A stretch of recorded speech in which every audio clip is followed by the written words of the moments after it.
checking out the signals for the Baltimore Colts. Unitas gives to Amici.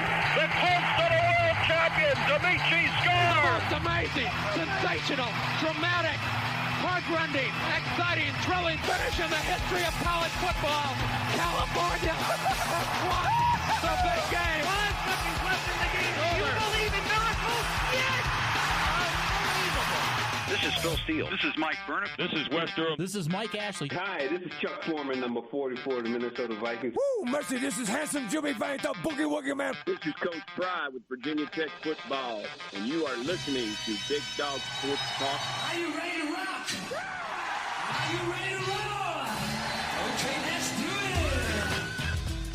it. You're in the doghouse with Rick Watson on Big Dog Sports Talk, presented by Pulaski County Sports and Entertainment. Join us in the Family Fencing Studios and chime in on the McClellan Chiropractic chat line. He's keeping cool with help from Little River Heating and Air, but this show is straight fire. And now, the big dog, Rick Watson.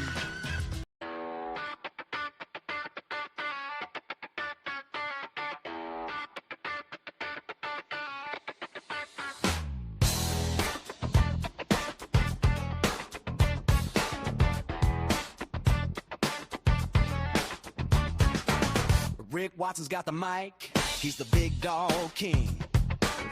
Cover sports so sharp, it's a New River thing. Virginia Tech fire, rapid pride too. Every stat, every play, he's bringing it to you. He's got that voice, deep as the valley, breaking it down, no dilly, no dally. Big dog sports talk, feel the bark.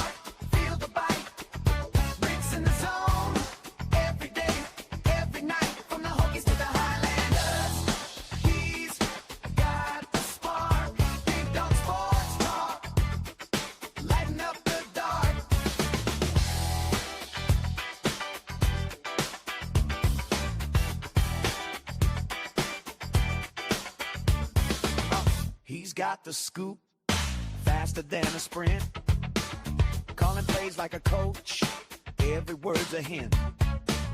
From the courts to the fields, the stories unfold. Rick's play-by-play, worth its weight in gold. With a laugh and a growl, he'll pull you in. Big Dog's podcast, let the games begin. Big Dog Sports Talk, feel the bark, feel the bite.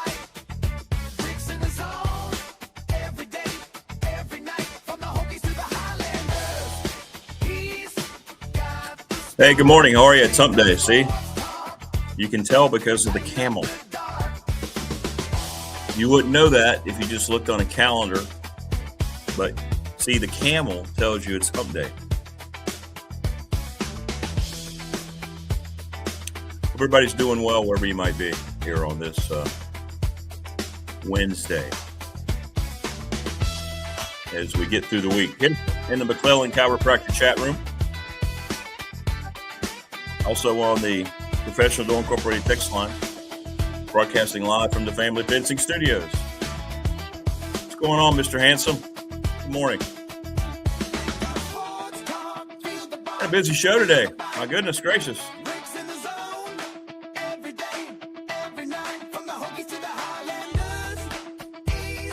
Kion Brown joins us. We're going to talk some hoops. Big South tournament coming up.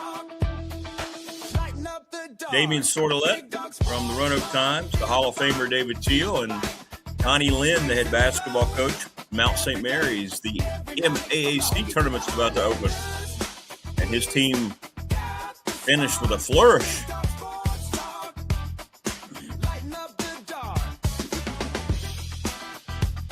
So a lot going on today.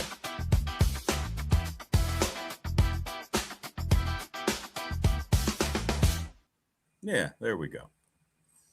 And we'd love to hear from you. Tech gets a win last night. Very kind of uninspiring, 9-point victory. Strange comments from Mike Young after the game, which kind of may have been some insight to what may happen after the season concludes in the ACC tournament. We'll get into that a little bit. They knock off the Eagles 82-73. finish up the home schedule.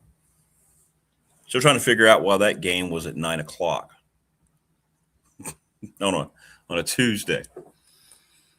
Everybody was taking pictures of the crowd saying, man, there's nobody here. And I'm thinking, well, it's a Tuesday at 9 o'clock. It's Boston College.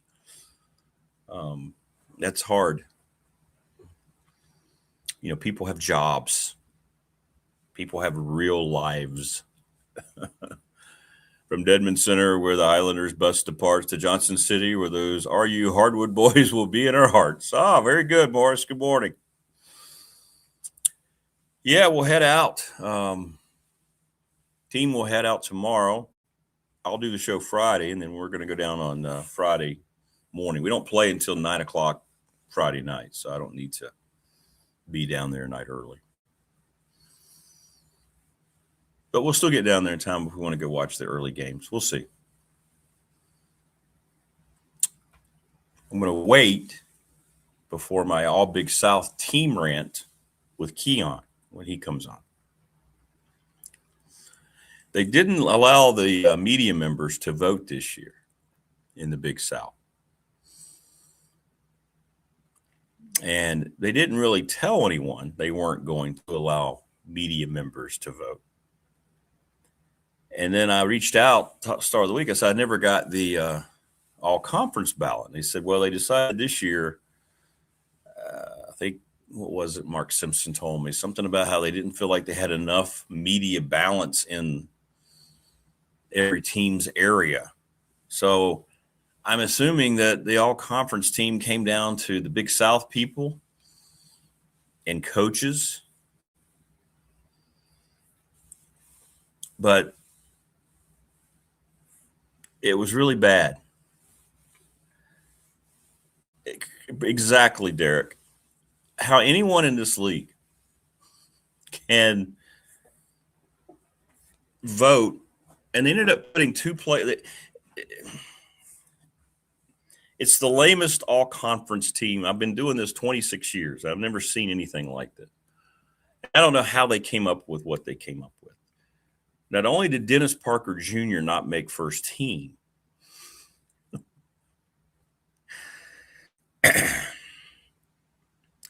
but they had two co-coaches of the year, both on the men's and women's side. How about you just pick one? What is that?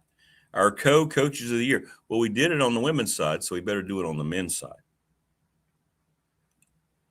And then they added a tie. They actually put 6 members on the men's first team because they said there was a tie.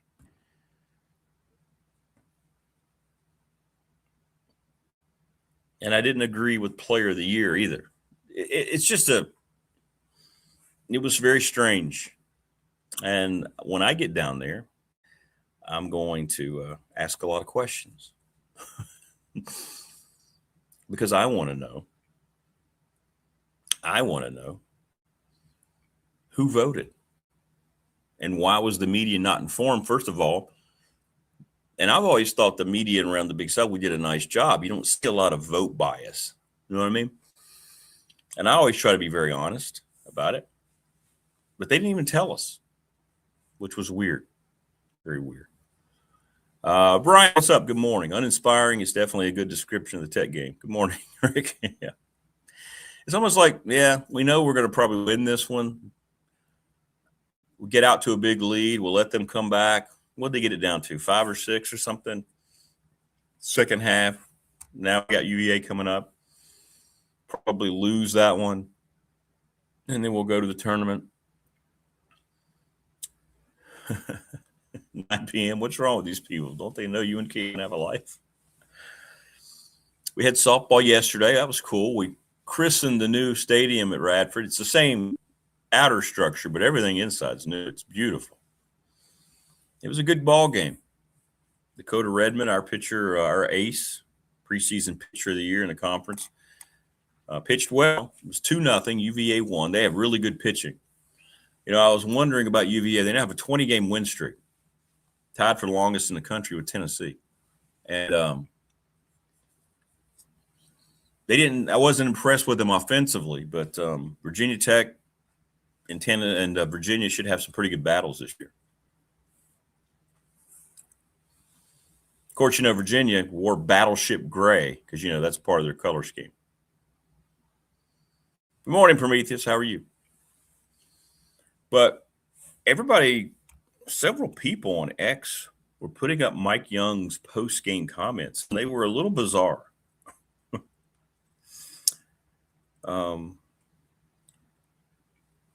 My gut reaction is that I think Mike Young is done. I think he's going to leave. Because he's up there and he was joking about, well, not joking.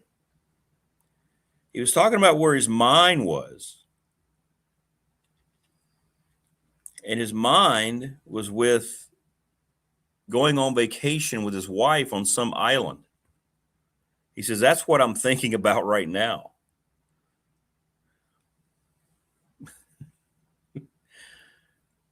This right before you have to play your arch rival, and then you got the tournament coming up. It was very strange. Good morning, Stephen. How are you?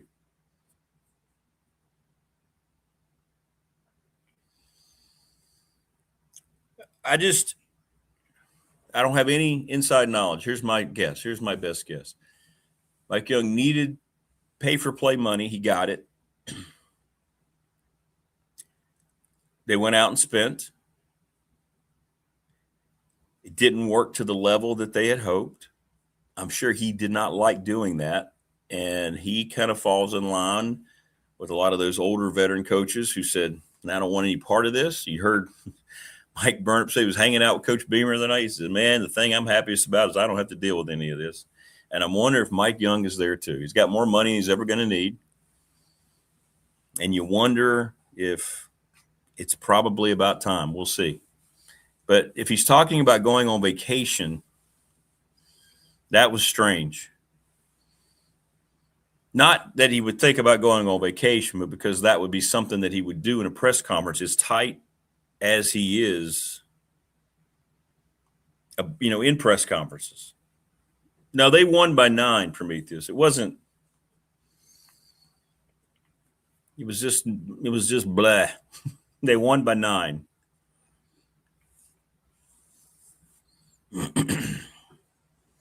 Hey, the First Lady. There she is. What's up, Opal? Good morning. But I'm going to wait when the Kion jumps on and get into my Big South all-conference voting ramp.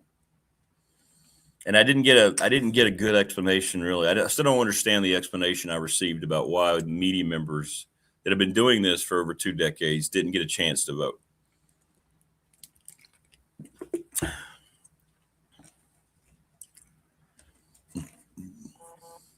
If you left it up to coaches,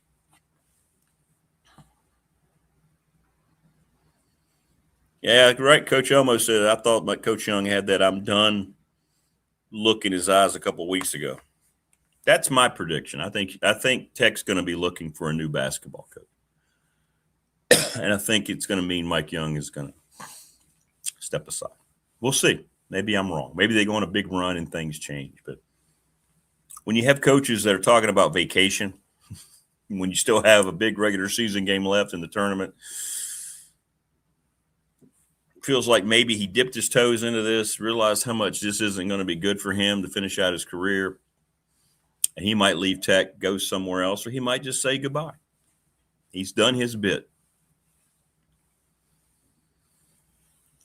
Yeah, doesn't it feel that way, T-Bird? TLB?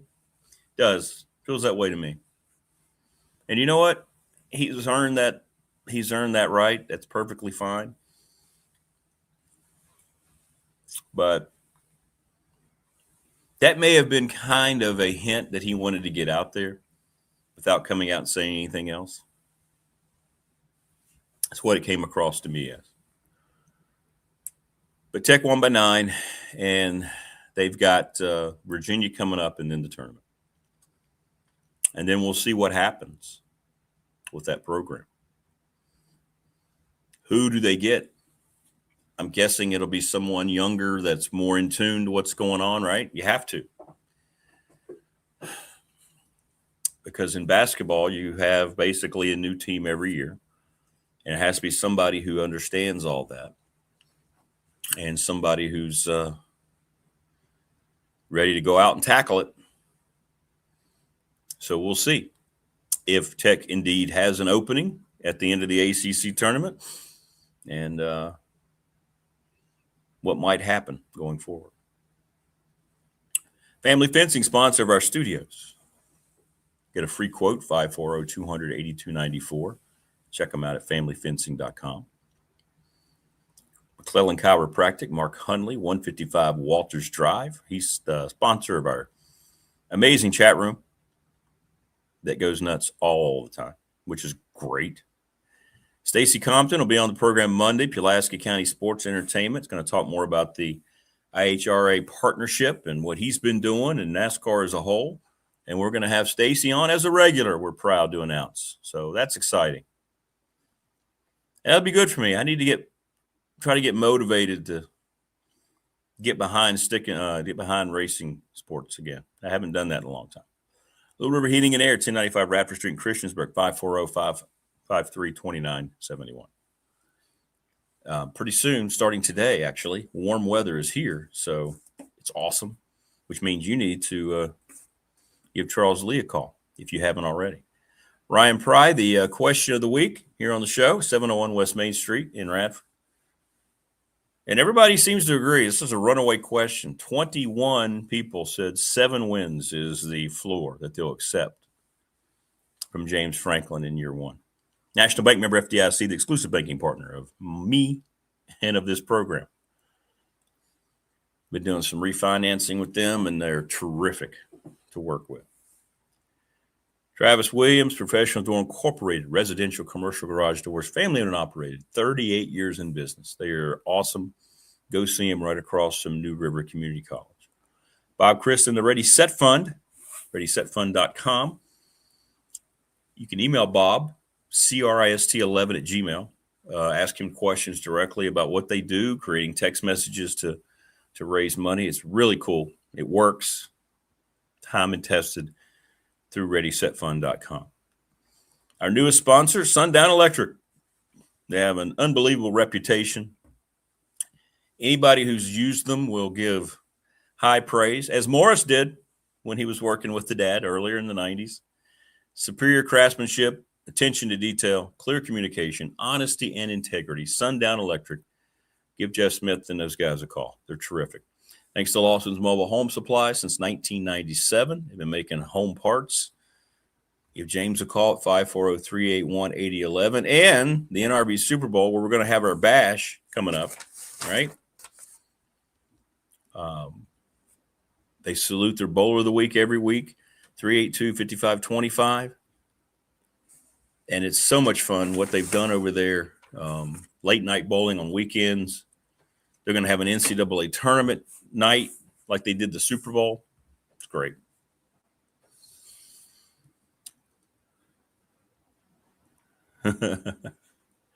Yeah, he's fine. Plus his wife has a really good job. Morris, yeah, he's good. Hey, look at that. Prometheus driving by the family fencing billboard in Pembroke. That's awesome. See? I believe I'm going to utilize them at some point later this summer. I got to figure out exactly what I need. I got to get out there and do like the visual. Then I'll get Jason over here for a free quote.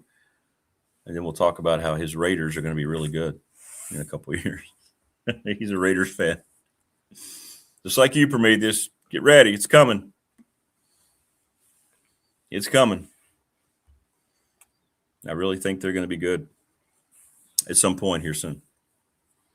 So we'll get at all that. Great array of guests, and, man, we're ready to go with Kion coming up. And like I said, we're going to get into this Big South all-conference voting.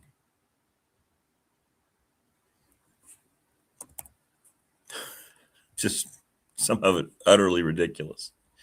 And I know there's going to be people that say, hey, come on now, you're the Radford guy, so you're going to be biased about Dennis Parker Jr. Well,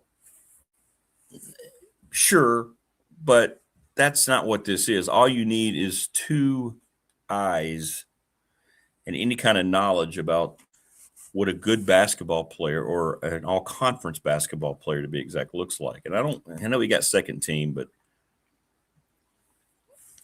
if that guy's not one of the 5 best players in the league, then you shouldn't even give out an all-conference team. So the whole thing seems a little questionable, especially the way media members were not, first of all, notified and then not involved in the voting for the first time in my 2.5 decades in the Big South. Yeah, there is thunder. A lot of serious cap space remaining in the West. Yep.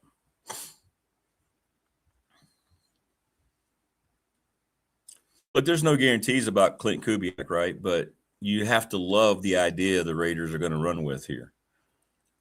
He seems to be a rising offensive play calling star. His dad's got the pedigree. Of course, Gary Kubiak, the Broncos' longtime backup, head coach who won a Super Bowl. So you pair him with Fernando Mendoza, who I think is the only really slam dunk quarterback prospect. If you need a quarterback, this is not the year. Unless you're the Raiders and you have the number 1 pick. I've had people, they'll watch the show and they'll say, "You really think Mendoza is going to be that good?" Yeah.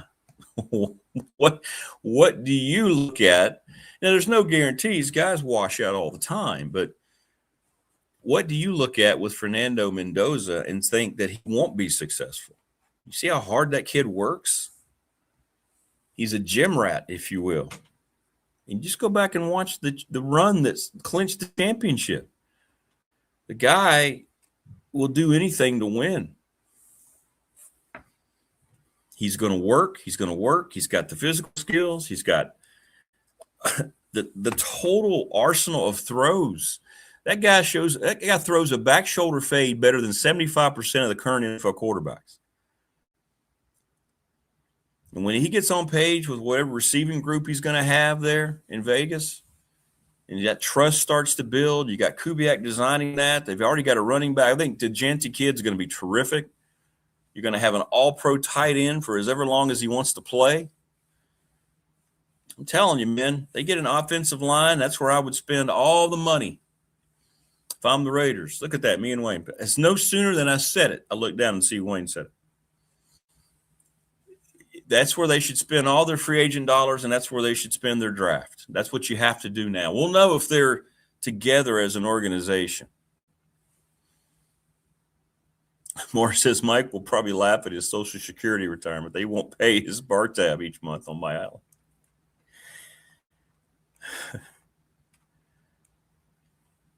Yeah, that was a block and half-court shot. Yeah, that was cool.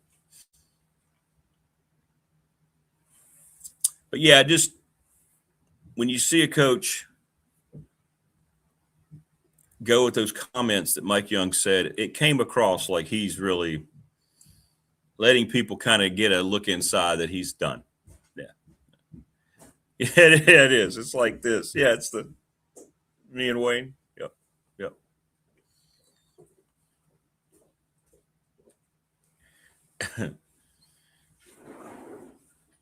It's exactly what it is. But 9-point uninspired win, and then your coach is talking about going on vacation with his wife. Yeah, he's done. He's ready to get away. Plus, he's probably heard all of the he's heard all the criticism.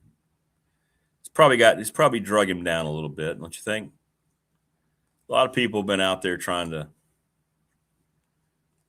say that they need to make a change. I don't know. I don't think I go that route with Chester Frazier. I think I open this thing up and I try to find somebody who's going to be a long-term visionary with the new way of having to do things. Because I think Tech's going to stay committed to the NIL with basketball, men's basketball. But they need to take a long look at a lot of people, in my opinion. Yes, Radford has a legit shot to win the Big South Tournament, Morris. There won't be any TV coverage other than ESPN Plus until the championship on Sunday. We'll be on national TV if we make it that far. But you can tune in to WRAD 101.7 FM through the Radford Sports Radio Network and listen to myself and Neil Leahy as long as the Highlanders stay alive to the Big South Tournament. We'll be on Friday night. Pregame show starts at 8:30. The tip-off is 9 o'clock. It's Radford, the number 3 seed, against the 6-seeded Presbyterian College Blue Hose. Don't miss one single minute of the action this Friday night from Johnson City, Tennessee. It's Big South Championship excitement. So, yeah, they do because of their backcourt. If everybody's healthy and ready to go, Jalen Johnson didn't play the last game. They've got a shot. And I would think, guys, even though, we have guys making some money, I would think they'd be a little motivated that nobody made first team. And sitting here trying to, for my head not to explode, wondering how Dennis Parker Jr. got left off, I would think that's something you could probably motivate a little bit. Brought to you by the great folks at Panera. Just watch me take a bite. Teeth shatter all over the tournament. And yum Panera.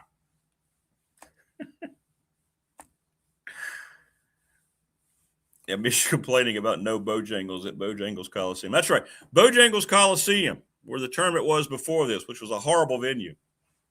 Another great Big South decision. And we think, Neil and I were having the conversation. We want to stop and get something to eat. This was on the way down for the quarterfinals that day, the first year. I don't think we need to, man. I think, hey, it's going to be Bojangles everywhere. That's true. Yeah. That's right. We love Bojangles. I mean, I love me some jangles. I don't do it often, and there's not really much fast food that I eat, but when I want a Bojangles Cajun filet biscuit, they need to sponsor this program. And you get it just right with the mayonnaise. I know people may not like mayo. I'm telling you, man. They didn't have one item from Bojangles the entire tournament. Got catered by some Mexican place. I'm saying, in Bojangles Arena, really? Okay. It was no bow time, is what it was.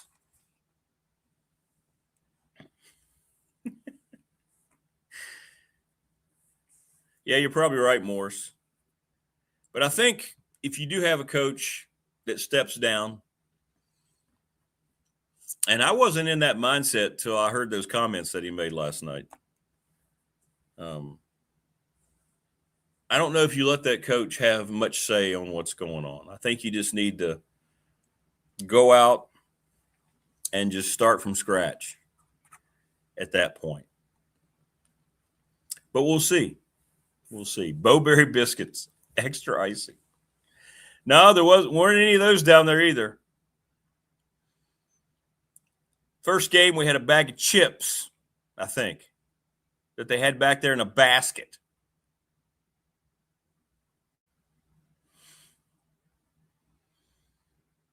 Yeah, it wasn't. You're right. Yeah. Plus, they had ice. It's a hockey arena, so they had ice underneath the floor. So we had all sorts of problems with guys slipping. I was like, this wasn't a good idea. This was not a good idea. But no jangles at the Bojangles Arena. Biggest disappointment I've ever had in my tournament history. All right, coming up, Damien Sordelett, David Teel, and we're going to talk to Donny Lind, who, no shock, Mount St. Mary's on a roll heading into their tournament, just like last year. Tony Snell on the program is that man. His name is Kion Brown. I got the chance to hang out with Kion, not long enough. Yeah, man. I missed you on Saturday. I hate looking down there knowing I can't talk to you. Yeah, that's my fault. I got there a little bit too late. Thanks to my son. He had to stop at he just had to get Chick-fil-A. He just had to. Well, like I get it. I understand. But the thing is, on a Saturday afternoon at lunchtime, you're going to sit in that line for 20, 25 minutes. I'm like, come on, dude. Come on, man. Rick's waiting on me, bro. Man, he's gotten tall. Yeah, he's a big one. He's gotten tall. He's gonna be just like his dad. He's gonna be tall just like his dad. Yeah, he's gonna be lanky. By the way, I don't think you're in good enough physical shape. By the way, I sit there, giving Keon a hug. I'm like, all I can feel is like just muscle bulges everywhere. Well, it was great to see you, man. It was amazing to see you, bro. Like next year, he's not coming with me. He's just not. he just won't. Well, the way I look at it, if you and I are on a press row, we need to be sitting together calling a game. There we go. You didn't need to be doing the Longwood game. You should have just come up there with me and Neil. We should have just did the game, all three. But I'll say this: I got some messages, dude. They were like, usually we mute the TV and listen to Rick on the radio and line it up. They said we didn't do that this game. We just turned Rick off and listened to you. I was like, that's the best compliment I got. They want to hear you. Yeah, it's the best compliment I've got in 2026. All right, I got to raise a little hell here. Yeah. The Big South Conference all teams, all Big South Conference teams came out yesterday. Yes. Now, they didn't let the media vote this year. I don't know why, but we didn't get any kind of warning. I've done it for 25 years. Yeah. And I sent a message on Monday to Mark. I'm like, why did we not get by the way, we're not doing that this year. What do you mean we're not doing that this year? Well, we just don't feel like everybody has enough coverage. So I don't know who voted on the teams. Yeah. But you tell me in what world that Dennis Parker Jr. is not one of the 5 best players in the Big South? That was the first thought that I had when the announcement came out. Like, it was the absolute first. Like, I thought I was getting trolled. I thought there was a parody account on the Big South when I saw that. Like, I cannot believe it. There were so many inconsistencies on both sides. Terrible. That I was like, something had to be different. And listening to you this morning, I understand what's different. Yeah, I don't know. And I didn't get any clarification. Was it just the Big South went through a couple people in the conference? You can't let coaches be the only one. I mean, who came up with these teams? And then you have a tie, so you put 6 members. You even put 6 members on the first team and still left Dennis out. Yep. And then on both sides, there were so many ties. Like you mentioned, stupid. Like both coaches of the year were ties. Right. On the women's side, the defensive player of the year was tied. I'm like, what are we doing? What is going on? Participation trophies? You don't want to hurt people's feelings? That's exactly what it was. That's exactly what it was. Make a decision. If you want to give it to, Coach Flynn and High Point, give it to him. They went 15-1. Nobody's going to be mad at that. Exactly. No one would have said a word. Okay. A word. Yeah. That's fine. Yes. But then to split that with Prosser? Yeah. Yeah. Prosser doesn't want that. Yeah. Of course he doesn't. Mark doesn't want that. Of course he doesn't. Of course he doesn't. Like, come on, man. What are we doing?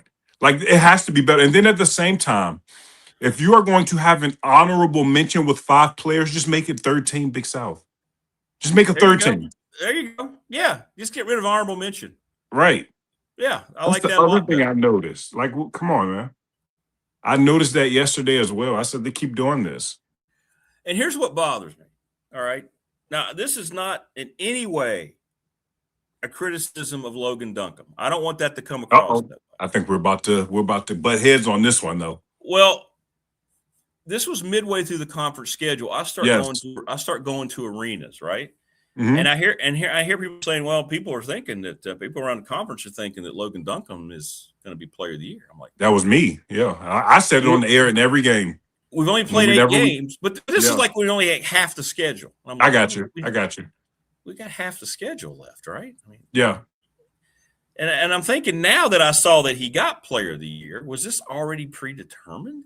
Because if you're going to look at 2 post players in our league, yes, and I have the vote, okay, I'm going to go Jonah Pierce every time. Oh man, Logan. I thought you were going to go Terry Anderson. I didn't expect that. I don't know if he's a pure post player. Terry. No, I'm talking about to win the award, not the post player, to win the award. I think Jonah Pierce is the best offensive post player in our league. That's no way. Duncombe cannot shoot the ball from 10 feet out. I watch. You don't have to. Basketball, if you can put the ball in the hole, you can put the ball in the hole. It's not how you do it, it's that you can do it. And now he's out for the tournament. He didn't play the last 2 games. Yeah. And now what you're about to see, and this is why I think he should have won it. This is what you're about to see. He takes High Point from contending to be the number 1 seed when he's playing to when he's not playing. I'm sorry, not High Point, Winthrop. He takes Winthrop from being the number 1 seed or in contention for the number 1 seed when he's playing versus when he's not playing. Those guys are a playing team. And you're about to see that in the tournament. I think CSU might beat him. I think so too. If he's not playing, absolutely. There's too much offensive firepower over there. Yeah. They're too explosive on the offensive end. Yes. Saw Nimley has CSU playing like they did early in the conference schedule. Yes. So Rafford's on that side, right? Rafford's on that side, right? I know. Yeah. If we get through the Yep. Yeah. You beat a tough Presbyterian team, which won't be easy. That is going to be so hard. Because Coach Farrell preaches defense and rebounding just like Longwood does, and they just got obliterated on Saturday, especially in that second half. That offense in the second half for Rafford was not the greatest. No. It wasn't at all. Give Dale Jones the basketball. Hopefully he can make a play in isolation. That's what it was. And he hit some, but he missed a lot. And if you do that, he'll shoot you out of the game. Have you ever seen a guy like Dennis Parker Jr., as good as he is, touch the ball as little as he does? The first half, he was getting it, but he got into foul trouble. But in the second half, when he was a bit safer, you got to go through him. I get it. Dale Jones is a good player. He's a dog, too. He really is. He deserved to be on second team. But at the same time, when you got a beast that is Dennis Parker in there, you find every ounce of strength in your mind to do something to give him the basketball. It can't. We like CSU. Is there another team? Yeah. Well, unfortunately, you probably mentioned them. I was thinking Presbyterian before. Yeah, it is Presbyterian. That's who I'm thinking too. With that front court, if they get consistency in their backcourt, and those guys don't turn the ball over like they did 24 times against Radford the second game. Watch out! They beat Asheville at Asheville. They almost beat Winthrop on Saturday. That's a dangerous team. Radford's got a tough matchup on Friday. They absolutely do. It's going to be a clash of who can do what better. If Radford is able to, wear them down with their speed, which they've done a lot of times with a lot of teams in the Big South, they'll be fine.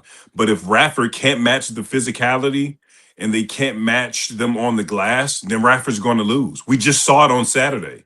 That's how Longwood beat Radford. It was pound the ball on the inside. There's not much rim protection. There's not much that they can do. That's all it was. Those guys never panicked on Saturday, no matter how many runs Radford had in the first half. I said it at halftime of the game. Radford's going to have to be prepared in the second half because a run is coming from Longwood. Yeah. And then they blitz them. And it is what it is. Well, Radford better be ready. Longwood is another one of those teams, man. They could put this thing together too. They got one of those games that is going to come down to the end. They play against Asheville. The best two games in the first is Longwood, Asheville, and Radford. I know. Longwood, Asheville's a great game. That is, I said it on the air too because we mentioned it last week. I said it during the game. I said you might want to win this game today if you're Radford because this could be the difference between playing at 6:00 and playing at 9:45 because it's not going to start on time. You're not going to get out of that gym until 12:30. No chance. Yeah. What is wrong with Tyson Brown? He's now played 3 games where he hasn't scored a field goal. 1 point in 3 games. You watch it. You are a center. You watch him play. Why can't he score? What's going on? Why do they not feed him the basketball? I don't see a guy out there. Yeah. What do you think's going on? That offense isn't front court friendly. It isn't. If you're a guard, you need to go play for Radford and Zach Chu. You really do because they put you in a lot of situations where you're able to shoot the ball, you're able to cut without the basketball, you're able to get the basketball in isolation. And if you're Tyson Brown, he's the X factor. And it's not typically because he can score the basketball or has to score the basketball. It's because he does so many of the things that doesn't show up on the stat sheet. He's going to duck you in, and the guards are able to get drives. He's going to set hard screens. He's got to be able to defend. He's got to be able to rebound. That's his role. He doesn't necessarily need to score, even though he's capable. I even saw him do it last year. I think it was at Georgia Southern. I had a game when they played against VCU last year. He was good then, but for this offense, they don't need him to score, but if he can, he brings a different element. What those guys need is an explosive weekend from Jalen Johnson, Dale Jones, and Dennis Parker Jr. That's going to win Radford the championship. They have what they need to win. You just got to piece it all together. Well, and who knows about Jalen. I mean, apparently he Yeah. woke up Saturday, didn't feel like he could play. I don't know if he's got lingering effects, not coming back physically from that double illness that he had. I don't know. Yeah. But we'll see. Tournament reveals all, right? You can't Yeah. hide from it, and you have to go out. If you get on a roll, man, it can become a special weekend. So we'll see. We'll see what happens. Yeah, man. ACC stuff. Is Duke just going to go ahead and just roll everybody? I got Duke winning the national championship. Yeah, me too. I got them winning. I got them. I mean, it's just, and what they're going to do is they're going to put them right up here in Washington, D.C. Yep. In that first weekend, and they'll fairly close to Durham, about a 3.5, maybe 4 hour drive from D.C. to Durham. Easy trip. The Capital One Arena is going to be just buzzing with Duke fans. They're going to cruise through the first weekend. And the next weekend, they're going to maybe be a situation where they're up 4 at halftime, and then they're going to win the game by 20 for both games, cut down the nets, go to the Final Four in Indianapolis, have a close game with whoever they're in, and end up pulling away in the championship game. That's my prediction for the Duke Blue Devils. And John Shai is going to win his first national championship. It seems like the writing's on the wall. Yeah, they're really good. Really good. Well, after what they did to Virginia, that kind of cinched it. Yeah, exactly. That's what did it for me. Because I always was big on Duke, but I was like, this is going to be their first true test. Right. And I thought they struggled more in the ACC because that's just what conference play presents. Yeah, right. But my God, it's not even close. Goodness. Then you got the National Player of the Year in your team. Oh, man. Boozer is just unguardable. Such a smart player. He scores the basketball at a high clip, so efficient, but he can also get others involved. It's over. Just chalk him in. When you've done this a long time, you've been around a long time. When you see Mike Young's post-game comments and he's kind of being jovial about going on vacation with his wife, is that an indication to you that he's telling people without telling people that he's done after this season? To me, it does. You know what it reminds me of? A couple of weeks ago when Jerome Tang kind of said the same thing from Kansas State. And that got him fired. He got him fired. They got him fired before the season was even over. That's a great I'm point. not saying that's going to happen to Coach Young because it's just too close to the end of the year. You potentially only have, 2 games left? So at the same time, it seems like we're on a situation where he's like, I might just go ahead and head out myself. Yeah. Yeah. And in a program like Tech, I know the fans just want some type of consistency with winning. Because I think, this is just off the top of my head, I think the program has been around for however long it's been, but it's only been 13 to the NCAA tournament about 13 times or something like that. So I know. No, I was going to say, do you feel like they just need to, if it happens, and we don't know if it's going to happen, but if it happens, you think they should just go say, you know what, let's just open this thing up nationally. Let's find some younger coach who's ready to embrace what pay for play we're going to have, instead of just saying, hey, we're going to just stay in the Mike Young lineage here. I think that's the way to go because that's where everybody's going. It's a trend right now to go younger. You know, it's kind of like the older generation of coaches are slowly but surely, I'm not going to say getting pushed away, but they're choosing to go because it's just such a different time in college athletics and college basketball right now that they don't want to deal with it. You see it every year. A coach it's just not the same. And there's no level of consistency. There's no level of development. You get no credit for developing a player. You win SoCon, Big South, CAA Player of the Year. They enter the transfer portal. They end up going to, I don't know, Kentucky or Louisville or something. And then they get all the credit for that player. It's got to be frustrating as a coach. You're a human at the end of the day, knowing you had so much to do with these players and how good they've been and how to build a program. It's just not the same anymore. It's just not. No, it's not. You got to have the right guy that's going to understand that. But that was curious. Those comments were very interesting. Yeah. Yeah. So. I mean, as soon as I saw that, I thought of Tang. As soon as. That's true. I didn't equate that at the time, but you're right. It's very similar.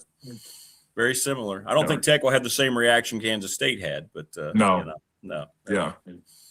People in chat are asking if any of your LeBron wall decor ever flops to the floor.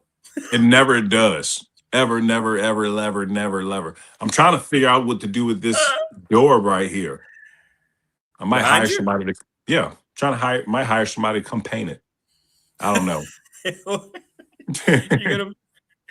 He's been a lot of memes lately on the social media. I'm sure you've seen a lot of memes for LeBron and his antics. Yeah. Ish. Yeah. Yeah.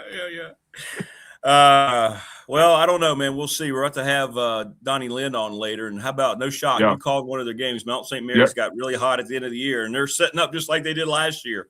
Yeah. In the MAAC tournament, man. They can have some consistency on the offensive end. They're going to be scary again.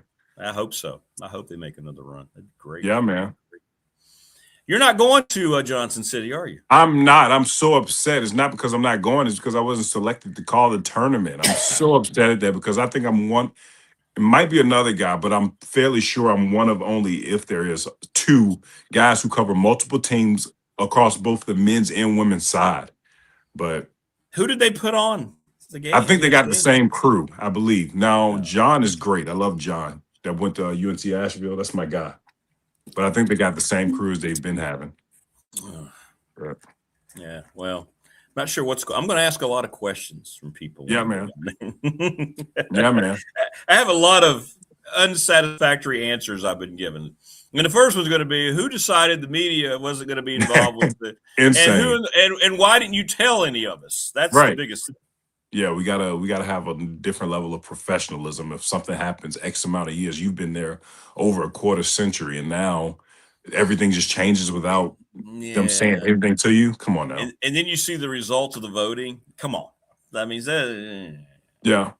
co-coaches of the year on both sides. So lame. Insane to me. Like, that blows my mind. Wayne says he has an idea for your door. How about a nice Michael Jordan collage? Oh gosh. Please. Oh, I'll tell you, let me give you a stat, Wayne. I think LeBron can miss his next 1,500 shots and he'll still have a higher field goal percentage than Michael Jordan in his career. That's a real thing. His next 1,500. Is that true? That is a real fact. That's true. That's true. That is a true fact. Well, doesn't matter. Jordan's still. So it's not. It's about Michael Jordan's about how he makes you guys feel.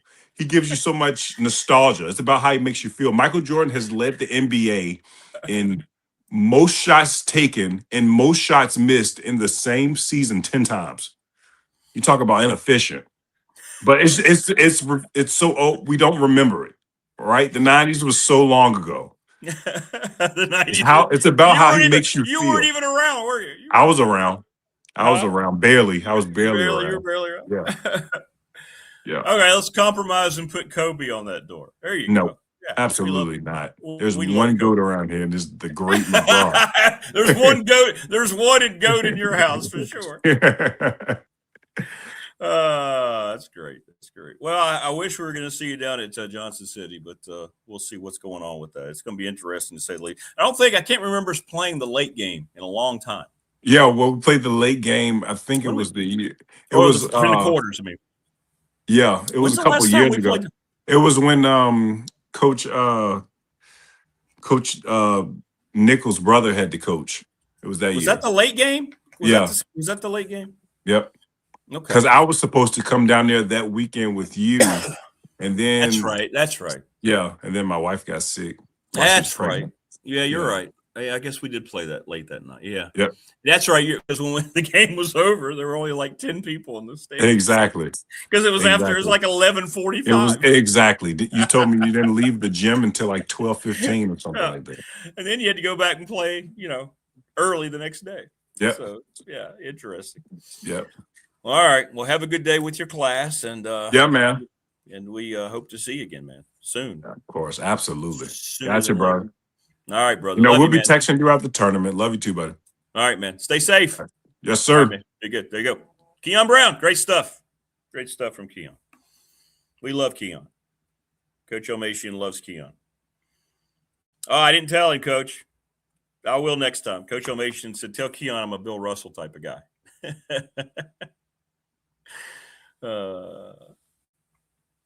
Agree to disagree then. We do love Kion. He's great. He's great. I just got a lot of questions I need to ask people down at the conference on Friday. And I'm not singling out anybody who got voted. I don't like having co-coaches of the year. I think that's a lame cop-out. you have all these ties, like you said, defensive player of the year tie. You have 6 players on the all-first team in the Big South on the men's side because you had a tie. What are we doing? And we've never had that happen before. And this was the first year that the media wasn't involved. So I'm a little – turn your head sideways a little bit. All I know is not taking anything away from anybody else. If you don't have Dennis Parker Jr. on your all-first team, all-conference team, then it's not a real all-conference team. I mean, that guy is very, very good. He's as good as basketball as anybody I've seen in our league. And it's not just because he wears a Radford jersey. But he should be on the first team. And a couple of the guys that are on the first team instead of him, no. I'll be back. Creed is one again. I'll be right back, and then we're going to get into Damien Sordelett. I think he got a chance to talk to some Tech assistant coaches. Yeah.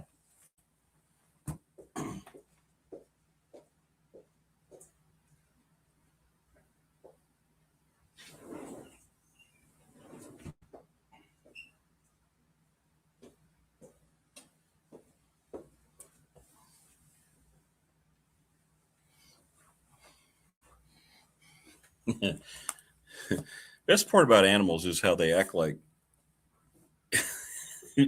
yeah, you're responsible for me. Get over here and take care of me right now. I don't care what you're doing. That's a question I'm going to ask Prometheus. I don't know who got the vote. If you don't have the media involved, I don't know if it was SIDs who don't see everybody.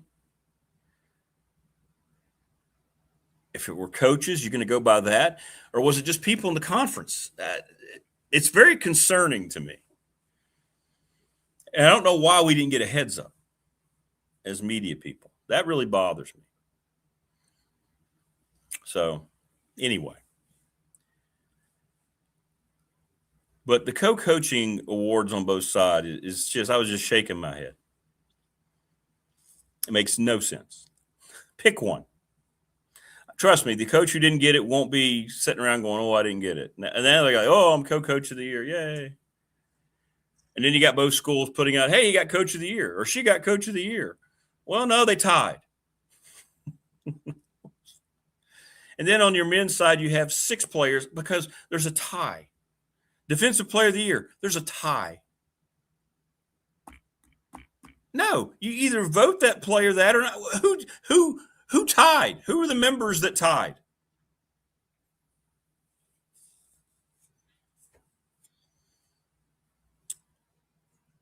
Exactly, Brandon. Mike McGuire's coach of the year. All by himself. And to be honest, same thing on the men's side. I mean, it's the same thing on the men's side, in my opinion. It's the way I look at it.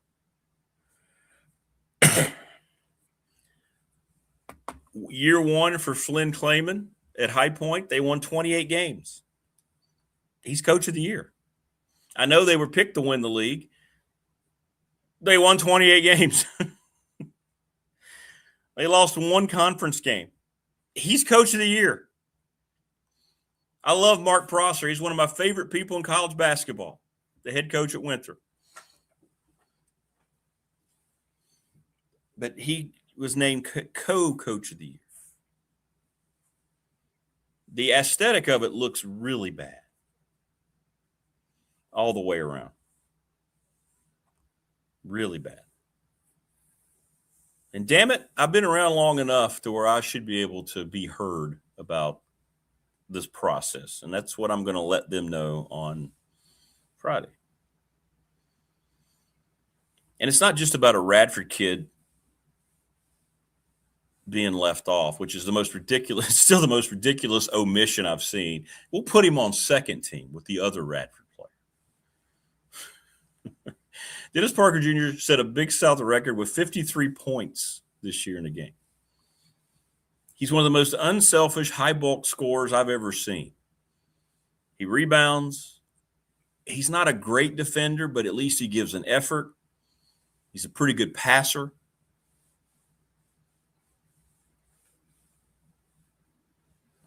Yeah, that's it for me. You hit it on the head for me. There's no transparency in the explanation, the brief explanation I got yesterday.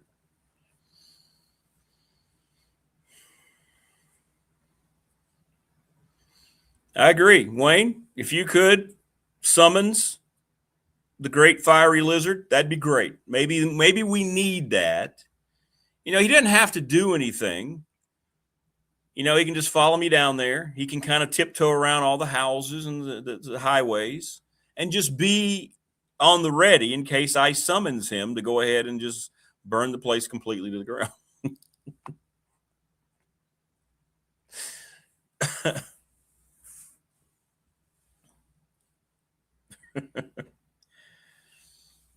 When I saw the teams come out, I was like Kion. I said, wait a minute, are we being trolled? No Dennis Parker Jr. And then my reaction was, oh my, oh no, oh no. That was out of nowhere.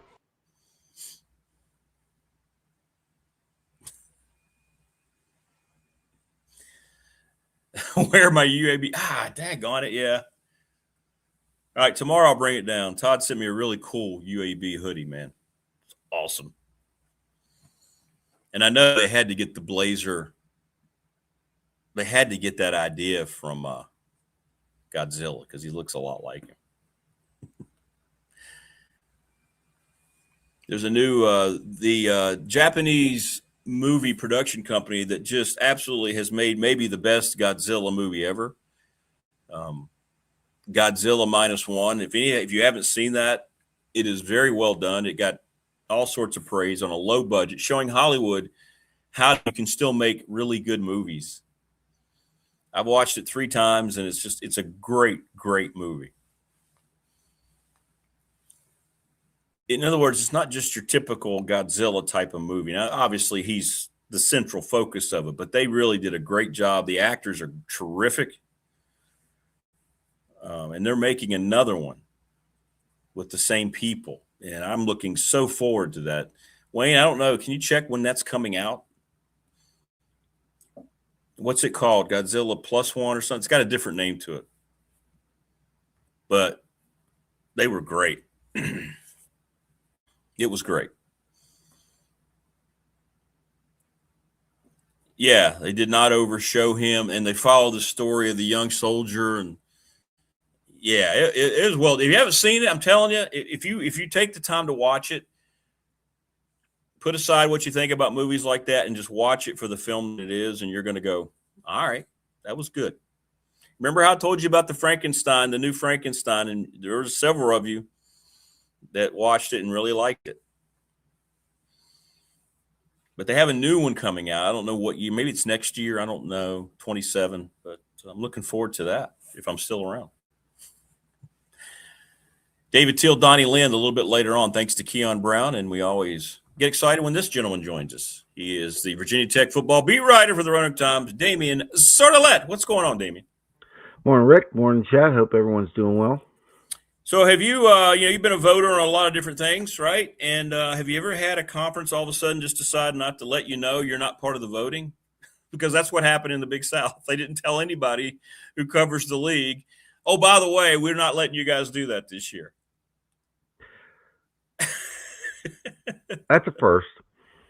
Normally you get notified earlier that the voting is going to be done just by conference coaches or anything like that, but it's like it kind of explains how some of the voting took place. Yeah, you saw it too, didn't you? You saw it. Yeah, you saw it. To have co-coaches of the year on both sides, what are we doing? Yeah. Just pick one. Pick a coach. Pick a coach of the year. Let's go. And I don't even think they got the defensive player of the year right. No, and then they gave a co-defensive player of the year. But you watch enough basketball, you interviewed him. Dennis Parker Jr. doesn't make first team in the conference. He averaged 21 points a game. That Owen Aquino from High Point probably should have been defensive player of the year. Yeah, he was good. You're right. I would not disagree with that. I would not. No, and I would have gone with, I think McGuire could be told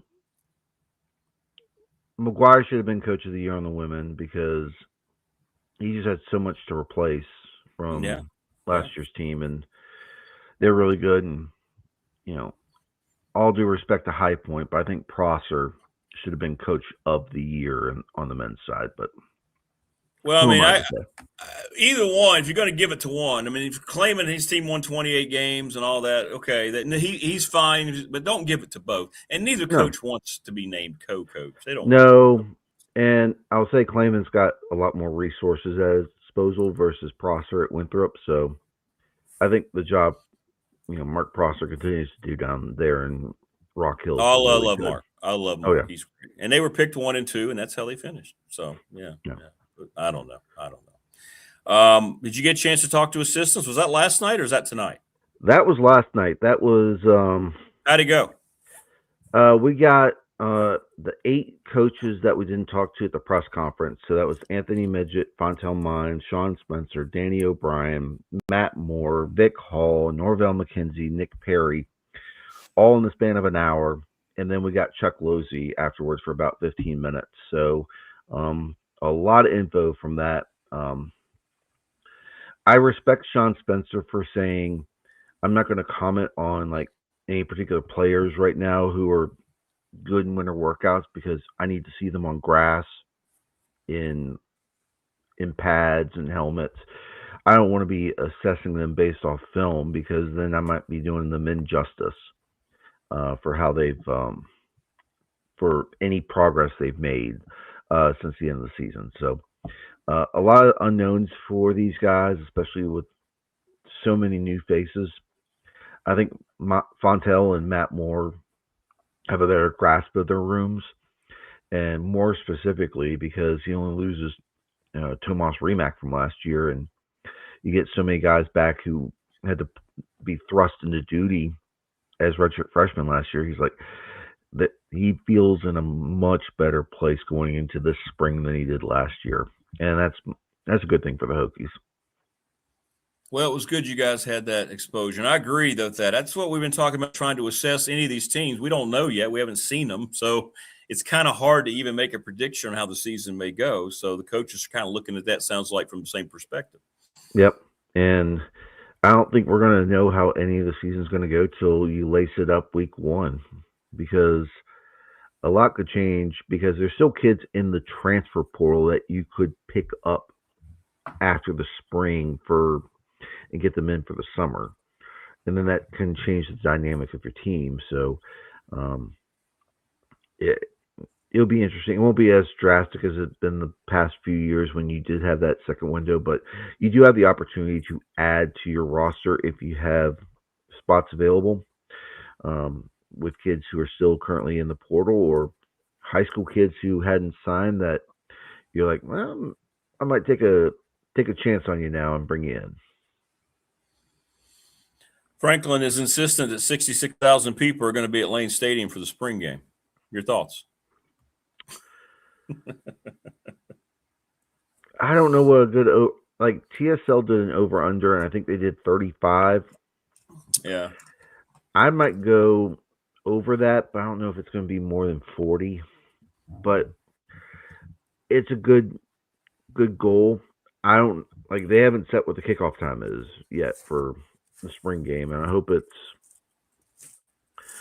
around noon or around some of those times, so you can go to the Run to Remembrance, and then you can get over to the football stadium, and then hopefully have a chance to still get to softball and baseball throughout the day. So yeah. Hopefully for that, yeah. And then when I was my first spring game that I covered in 23 had a good number. Capacity 65,632 now, so it's not 66 plus. So he would expect the over capacity crowd if we get 66. It'll be interesting to see where this extra 30,000 would come from for a spring game. That's where. Well, they're not charging admission. That helps. That's the first thing they had to do was drop. That's the first thing. Second thing is not charging for parking.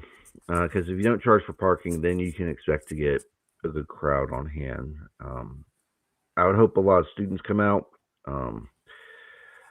Hopefully, it's a good weather day, because Yeah, that controls a lot. You're right. On mid-April weather in Blacksburg. It's 100%. Yeah, if it's like windy last and rainy, year. Yeah. Last year was not great. It changes the whole vibe for people. They might get up that morning thinking, "Oh, you know what? We're good." Yeah. Is it going to be televised on the ACC network? You know how they do that with a lot of the spring games? Are they going to do that? So what they did last year was it's all tape delayed, and then they had video packages to go with the highlights from the spring game. Okay.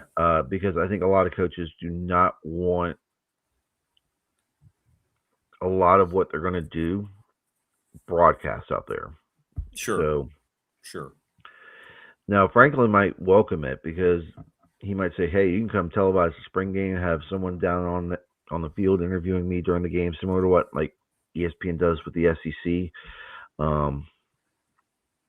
That would, and if you say you could move that up to like an ESPN or something like that, if there's enough interest, I would be fine with televising the whole thing.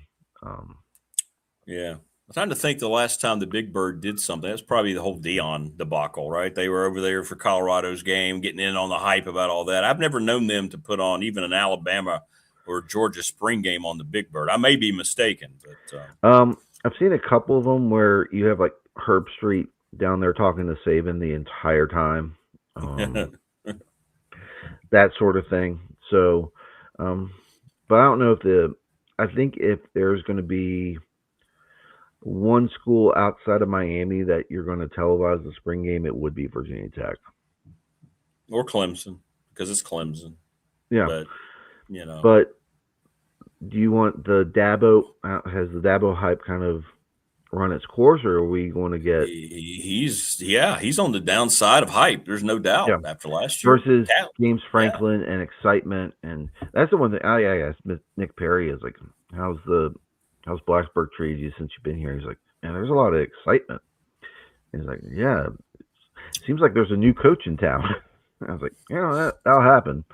Yeah, in the area, it's excitement, no doubt. Mm-hmm. Around here, it's unbelievable excitement. But nationally, nobody's really. I mean, he got fired and he took another job. So you got to look outside of it. People aren't looking at it the same way as people here that are Tech fans.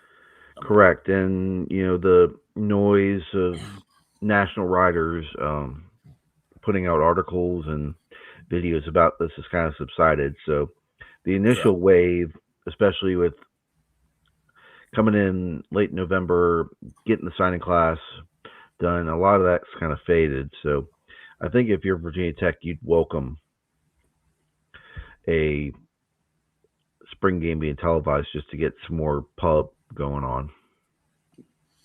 So Mike Young last night, I want to flip gears just because of your experience. And he started talking about going on vacation with his wife.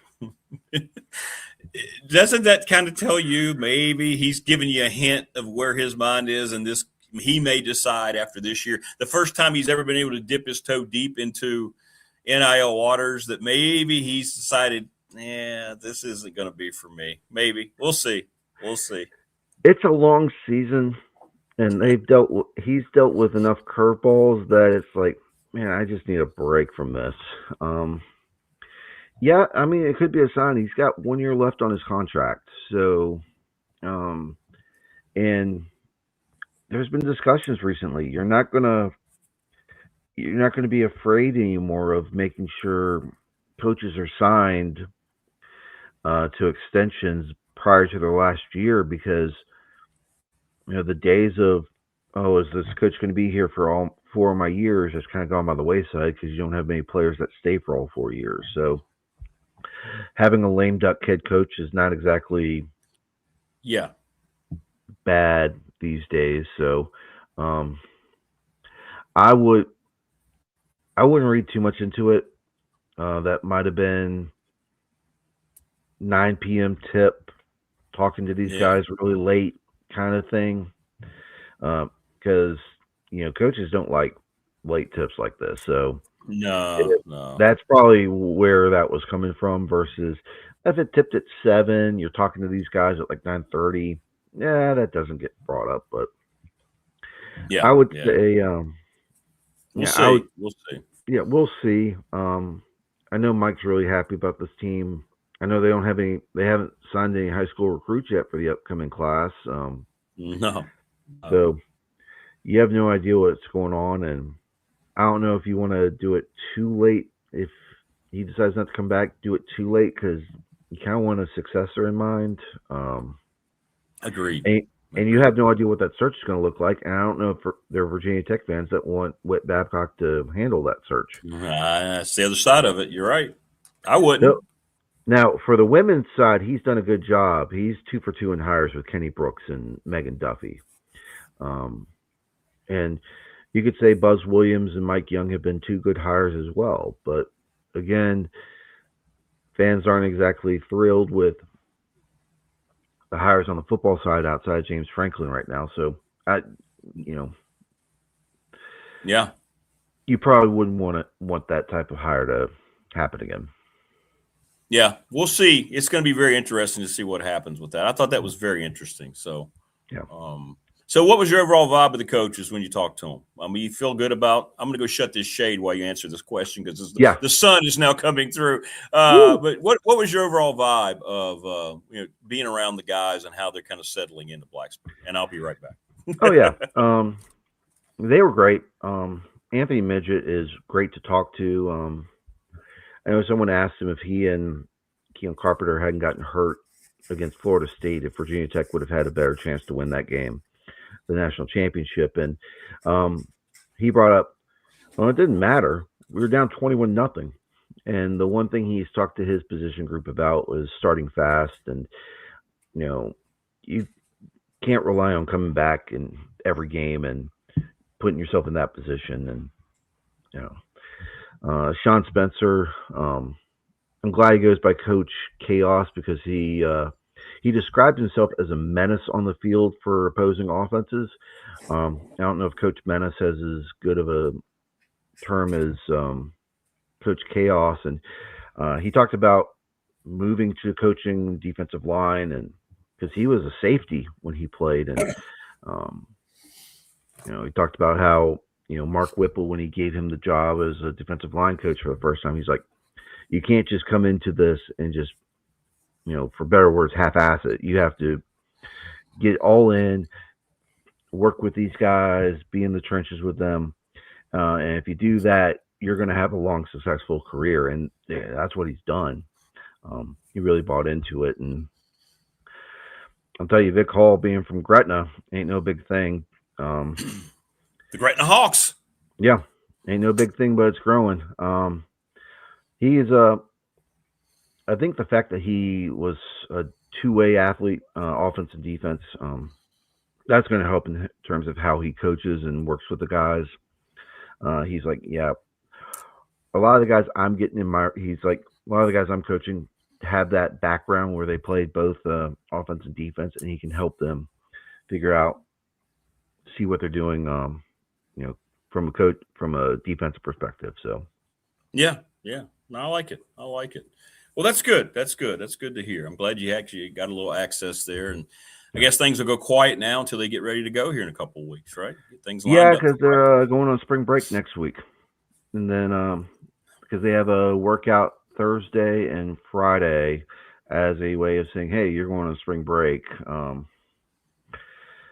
Get these workouts in. I think they were doing, like, this week we got to go out and see some some workouts on in the weight room on Tuesday, and this is max week for them. So Matt Moore was mentioning how, like, Tommy Ricard is the backup center has taken some steps forward in that, and I think he's cleaning like 380 on Tuesday. So you got some guys in there who've made some gains in that respect. And that's huge. That is absolutely huge. There's no doubt. Chris is saying Witt's actually 2-1 on football coaches on paper. Fuente, but you have to look at the result. Yeah, no. At the time, everybody was like, "Oh my goodness gracious!" This Fuente is like was a great hire. Slam dunk, right? Yeah, absolutely. Gerard Evans needed to stay for another year, and then, because he wasn't ready for the NFL. And then he lost all of Frank's players, and then it all went to hell. Yeah, roster management was an issue. What was it? He had like 10 running backs on scholarship. Yeah. At a time when you had 85 scholars to hand out. Yeah. I mean, Fuente, from an X's and O's standpoint, was really good. And then they overcorrected with Brent Pry for a community guy who was a Virginia Tech guy who didn't mind going out there and mingling in the community, but first time head coach, the X's and O's side of things. Yeah, when you have to fire your coach that you hired, you didn't have a successful hire. No. I mean, I know how it looked, but it's the end result that matters. But everyone wants, like, Fuente's record. Like, Virginia Tech fans would be like, yeah, I'd like to get back to that. Like, the first 2 years? First 2 years? Yeah. Sure. Oh, yeah. Yeah. We have a floor. Everybody's saying 7. Do you think 7 is the floor for a really good first year for Franklin, or can it be a little higher? We don't know. I know it's tough. It's tough. It's a tough question. The floor can be 5-7 with the 7th loss coming to UVA. That can be the floor. That can be – that's You think? Oh, yeah. Like, there's so many question marks. Like, I understand. Acceptable. I'm talking acceptable floor is what I'm saying. Like, that would not be acceptable for Tech fans. They would turn on James Franklin in a heartbeat if they were 5-7 and lost to UVA again. At home. But I'm thinking in my mind, if I'm going to have a floor and a ceiling, I want there to be a pretty good gap. So I'm saying 5-7 versus 9-3. I think is kind of the ceiling for year one. I wanted to have a gap in there, so if they go like 7-5, it's like, okay, well, they met in the middle. Yeah, I think floor could be, it's going to be a tough sledding year one because you don't know. I know. We don't know. Yeah. It's like your coaches are telling you yesterday. We don't know. Todd Grantham comes on. We don't know. We don't have our guys yet. We got to get out here. We got to play. Exactly. Yeah. So, I think this team's ceiling is much better than what the floor is going to be. I don't think they're going to go 5-7. I think it's going to be somewhere between 6-6 and 9-3. So, 7-5, 7-5, 8-4. I could see either one of those and go, okay, that makes sense to me. Yeah. But we don't know. Morris keeps on saying, yeah, I know you're being facetious, Morris. He says ACC championship and playoff spot. Come on. The schedule, the league schedule is tough. Like, yeah, the travel and Burnham's been talking about it. They've been looking at that thing going, oof, that's not good, especially the back end of it. Sure. Yeah. Could be tough. We don't know yet, Yeah. right? I mean, who's going to be this year's UVA and Duke, and who's going to be this year's Florida State and Clemson, Yeah. on the other side of it. So we'll see. Yeah. But again, the run up to it with VMI, gosh, I'm trying to remember their schedule now. I think it's ODU, Maryland. That's your non-con. I think if you can get things right early, and I think the schedule does set up where with VMI and ODU early, you can get things going. And then if we see them go to Maryland and win, which would be their first Power 4 non-conference victory since 2017, I'll start drinking a little bit of the Kool-Aid a bit, but I need to see production. And you can tell James Franklin's been a head coach before and knows what he's doing. So I would say, they're in a better spot than they were 2022 when Brent Pry was essentially given a cupboard that was sparse. And he's like, all right, what am I going to do with this? I'm telling you, in that Maryland game too. A side note that nobody's talking about yet: that Loxley he's on thin ice, right? He barely got retained, and You never know how Maryland's going to start, but who knows? After the Tech game, if Tech goes up there and beats them, that you might be looking at a swift change there before they would get into Big Ten play. That's a story down the road, but I know things up there are not. Oh yeah, great at Maryland at all. So yeah, and I know I don't know. Maryland's still essentially a basketball school, so like how much are they really willing to invest in football? Unless the Big Ten decides to take the ACC model of revenue distribution from success initiatives or TV money, and then Maryland's like, oh, no, we got to invest in football. Has it surprised you how poorly Buzz Williams has done at Maryland this year? I mean, they don't look Big Ten ready to me when I watch them play. It looks like what he should have been in year one at Virginia Tech, to be honest. Like when he came to Virginia Tech, it was like he overachieved in that first year at Virginia Tech. I'll be honest with you. He took a team that in a roster that was teetering in ACC play and made it better. It looks like he's doing. It's like this year's kind of like what people would envision that first year at Virginia Tech should have been. Yeah, that's fair. That's fair. Very fair. Well, the tournament's going to change next year. We know that. Unfortunately, I hate it, but it's going to happen. We're going to go. What do you think the number is going to be? It's going to go up next year. When you have,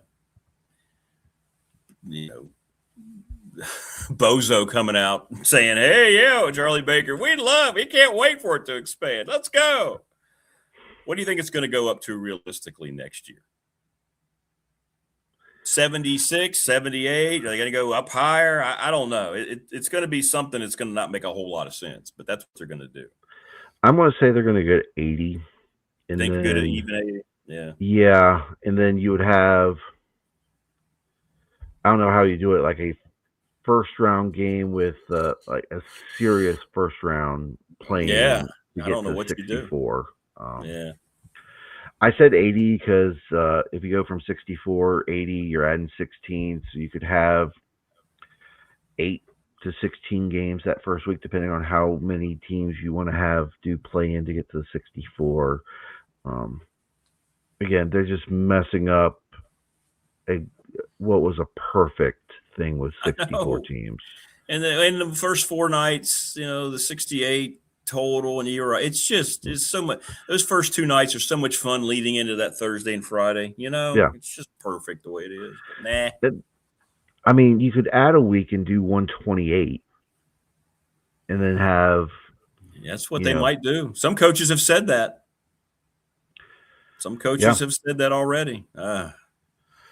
If they go into 128, the first 2 days, that Tuesday, Thursday of that opening weekend would be insane with the amount of basketball you would have going on. It would, but I think that would kill it. I just think the anticipation of who's going to get in the first 4, and then when everybody's getting in, it takes away the speciality of it. It's no longer a unique thing. Okay, well, the 9th place team in the SEC with a losing record is playing the 11th best team in the Big Ten. Yay! Yeah, Auburn wouldn't be on the bubble right now. I don't even think Auburn deserves to be on the bubble right now with the way they're playing. But if you expand that much, Auburn's like, oh, we're safely in the field and we can't win our games in the SEC. Yeah.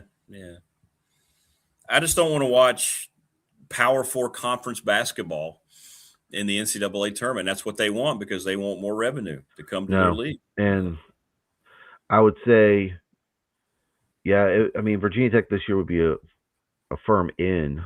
Oh, yeah, absolutely. Yeah, they'd be a decent seed. Yeah. Yeah. And I'd say last night was a good step forward because even though it wasn't pretty against Boston College, Toby Lawal is starting to get back into form. And if you can get Tyler Johnson back to playing meaningful minutes, 15 to 20 minutes come ACC tournament time, you're going to give yourself a better chance. Now, I'm going to say this. They're probably going to need to win at UVA or make it to the ACC championship game in order to be an at-large. That's kind of what people – that's kind of what people were looking at, yeah. Yeah, losing at UNC, even though it was close, and you move up the net rankings, you didn't get a quad one win. You're going if you can sweep UVA, which UVA is right now a top like on the 4 line. If you can say you have 2 wins over a team that's on the 4 line, and then you win a couple more games in the league tournament, I'd be feeling better. But if you lose in Charlottesville, I think you got to make it to championship Saturday in Charlotte in order to feel better about your chances. Yeah. And Virginia Tech getting healthy could help, because right now the losses on their resume, St. Mary's, nationally ranked and probably going to win the WCC. Losing to VCU hurts because the Rams are another bubble team. Yep. And then the loss at Wake Forest, I think, is going to come back to bite them about as much as it will the Stanford and Florida State losses. Yeah, agreed. Those are warts on the resume that you look at and you're like, oh, that's unsightly. Yeah, I agree. I agree with you. I agree. We gonna be down Johnson City? I get to see you down there. You coming to the tournament? Yeah. If either Radford team makes it to the final. Okay. All right. Well, hopefully we'll be seeing you on Sunday. Yeah. We'll see. Well, we'll see. I mean, I can't remember if it's the men's or women's side. Like, one of those teams is going to find out really late Saturday if they're in the title game. That's us. It's us on Friday. The women, I think, play late. Yeah, they do. The men play earlier and the women play later on Saturday. So yeah. Saturday the women's if Radford wins in the quarters, the Radford women would be playing at like 8 p.m. Saturday, which is late. Yeah, we're gonna be playing at 9 on Friday. The men. Yeah. And if you win, yay! And then if you win, you turn around and play at 2:00 on Saturday. Yeah. And then if you play on Sunday, you lose an hour a day of sleep because it's daylight savings time. So you got to keep that in mind. So you know that's an hour less of sleep going into it on Sunday. So I need that extra hour, Damon. They may not. They're young people, but me. Yeah, and this is what happens when you have tournaments that have men's and women's at the same time. You run into these situations. Yep. But I get it. I will say this that you might like. I've heard conversation. Like, I've still heard some rumblings about the Salem Civic Center being in play for the Big South tournament. So, that'd be cool. I'd like that. We don't have to go so far. That'd be great. Yeah, I mean, Longwood and Radford fans would not mind that at all. Oh, maybe right there, man. Yeah. Let's go. Yeah. I'd say Clark Rowland did a really good job with the court design that they had for the ODAC tournament. Look clean. How about Roanoke College? How about that? That was a fantastic title game on Saturday night. That's cool, man. That's cool. It's a shame it was behind the Flow Sports paywall. Yeah, that continues to be a disaster. And then when you get in there, you're like, ooh, I paid for this. Yeah. So just so you know, if Roanoke had lost that game, it would have ended up on the wrong side of the bubble for the D3 tournament. But you're down 6 to the number 1 team in the nation with 40 seconds to go, and you come back and win. That's impressive. Randolph-Macon didn't help his cause. Randolph-Macon went 5 of 16 from the free throw line and missed the front end of 2 1-and-1s in the final 30 seconds. You can't do that. And Roanoke pounced. That'll get you every time. Absolutely. Oh, yeah. Absolutely. Well, brother, good stuff as always, and hopefully I get to see you some this weekend down in Johnson City. Yeah. Hopefully make it down there. I'll probably be going up to Lexington to see the WNL women. They're hosting their 28-0. I think the number 3 seed for the D3 women's tournament. So, and Mary Slicner is 78 rebounds away from joining Courtney Paris, the only NCAA women's basketball players to have 2,000 points and 2,000 rebounds. So, wow. She'll probably need a deep run to get the rebound totals, but WNL is looking really good right now and could make a run this year. Oh, that's a great story. Yeah. Well, good. Yeah, she deserves the coverage. That's awesome. Yeah. When's your stuff coming out after talking to the coaches and so forth? What you got? I'll come out throughout the I'm going to write something on Losey. I asked him about marrying the best of Penn State, marrying the best of Virginia Tech with Ferguson comes to the weight room, and he's like, yeah, Ferguson, no ego. I knew he was going to stay and help out. I'll have something on that, and then I'll roll stuff out leading up into first spring practice, which is the 17th. So okay. I'll have some stuff coming out the next 2 weeks. I think, Andy's in the same boat. Teel's in the same boat. We're going to be rolling stuff out here just to, get stuff out there before spring ball starts. All right. Well, we're looking forward to it, brother. Stay safe, and maybe I'll see you this weekend. Yep. Hopefully see you this weekend. All right, man. Stay safe. Be good. Take care. You too. Thanks, Damien. All right. Good stuff. Damien Sordelett going to be releasing all the stuff that he got from the tech assistants last night. Oh, hang on. Yeah, you don't want to watch me take a drink of stuff. Here we go. Mother's milk. Coming up, David Teel in about 10 minutes. I want to thank the NRV Super Bowl. If you haven't been to the Super Bowl, you're missing out. It is so nice what they've done over there. Terry and Amanda, 382-5525. Reserve your lane. Call your buds and go over there. Go over there at night when they've got all the lights going, man. It's cool. It's cool. I think the lanes are new, too. So we appreciate their support. Lawson's Mobile Home Supply, been doing it since 1997, 300 North Franklin Street. Thanks to James. Thanks to Brandon at Top Shelf Apparel. Thanks to Sundown Electric. They have an excellent reputation, and the customer list of people smiling is very long. Great attention to detail, unmatched craftsmanship. Give Jeff Smith a call, all the folks at Sundown Electric, and we appreciate them joining us this week. As new sponsors, Ready Set Fund, ReadySetFund.com. Bob Christ, CRST11, brother of Dave Christ, the Hall of Famer. They can set up a series of text messages for you to make money for your organization or your team or church group, whatever it might be. Professional Door Incorporated. That's Travis Williams up in Dull, residential commercial garage doors. He might be the busiest man in America because they're so good. They've expanded their business in other places. They're being demanded in other regions. 38 years in business. Thanks for sponsoring our text line. National Bank member FDIC, the exclusive banking partner, BDST on YouTube. I'm working with them now to restructure some things financially. They have been great every step of the way, telling me what they need. I get it to them, and they're keeping me updated on the progress. I'm telling you, they have your best interest at heart. BDST fan question of the week, Ryan Pry, the attorney, trust and estate planning, and everyone is saying 7 wins, basically. Had a few people that say they want 8, but 7 seems to be the number for Tech this year, the minimum you'll accept. Little River Heating and Air. Can't say enough about Charles Lee and his operation. Best people, you talk about professional. A lot of you look at Family Fencing and you look at Professional Door and Sundown. All these folks have the same thing. They care about their community, and they're not just out there trying to charge you an arm and a leg. They want you to understand that they care about and understand your budget, and Charles is great. They explain everything every step of the way. Get your units checked out before you have to rely on that air conditioner coming up. It's going to be 68 today and then 70 the rest of the week. See you, winter. Good riddance.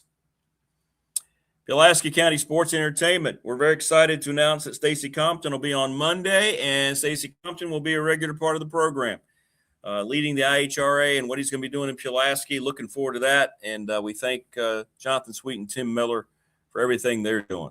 And that's great for me because I'd love to be able to get excited about NASCAR. It's great what Tyler Reddick's done. He's made history winning the first 3 races.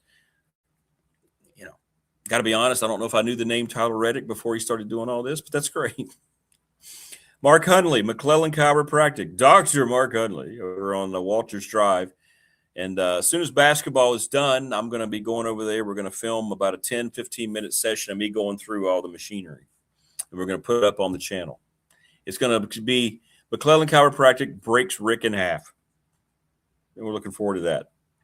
And finally, Family Fencing, sponsor of our studios here in Reiner, 540-200-8294, familyfencingnrv.com.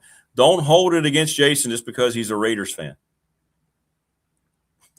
They do great work. And now that the weather's warm, you're going to start getting the itch. We've been trying to tell you. You're going to start getting the itch. Let's go. Give them a call, free quote. Come out. They'll tell you about the materials and everything they have, and they just want to make your property look the best that it can. Thanks to all of our sponsors, because I couldn't do it without you. Trust me, I could not. All right, where are we on chat? I lost track of chat there with Damien. Paul is back. That's the first thing. Hey, Paul Chapman, where you been? I mean, Opal left for a while. Nice to have you back. And congrats on your son playing for Hidden Valley. Regional champs. Go Titans. Brian, yeah, talking about the NCAA tournament right now. Some good teams get left out. They expand. You don't get your team. Your team just sucks. Everybody knows. Yeah. I understand, Paul. I get it. Well, glad you're able to stop in for a few minutes today. Just know that you're always missed in chat when you're not here. Always. David Teel coming up in just a little bit. And we're going to catch up with Donny Lind, and I'm going to get the exact numbers for you because they did this last year. And I'm telling you, man, they won their conference. They won an NCAA tournament game in Dayton. And all of a sudden you look at what's going on with Mount St. Mary's. And he's got them 6 seed, 11. They finished 11-9 in conference.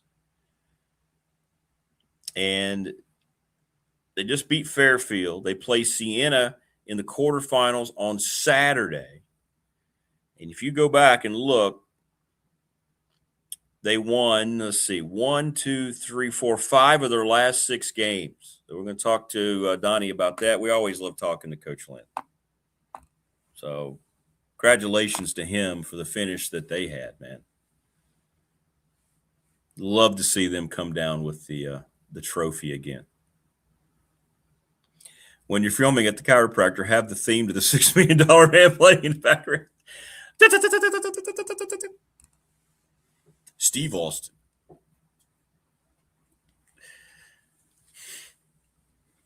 It's so he's got so much space and so much equipment. I'm telling you, if you got issues and you need your body popped, and just go. You need to go see Mark.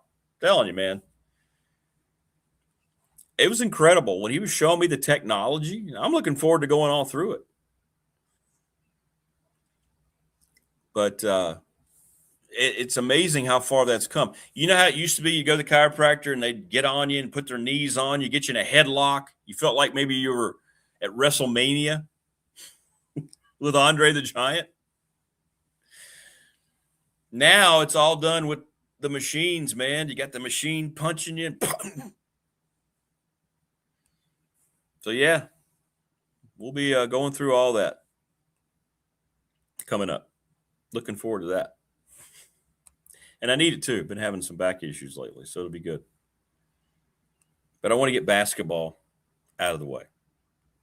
Thanks, everybody on text line. Still getting well wishes from everybody for the Radford community. Thank you. The team, yes, Cecil, the team did cancel both of its games.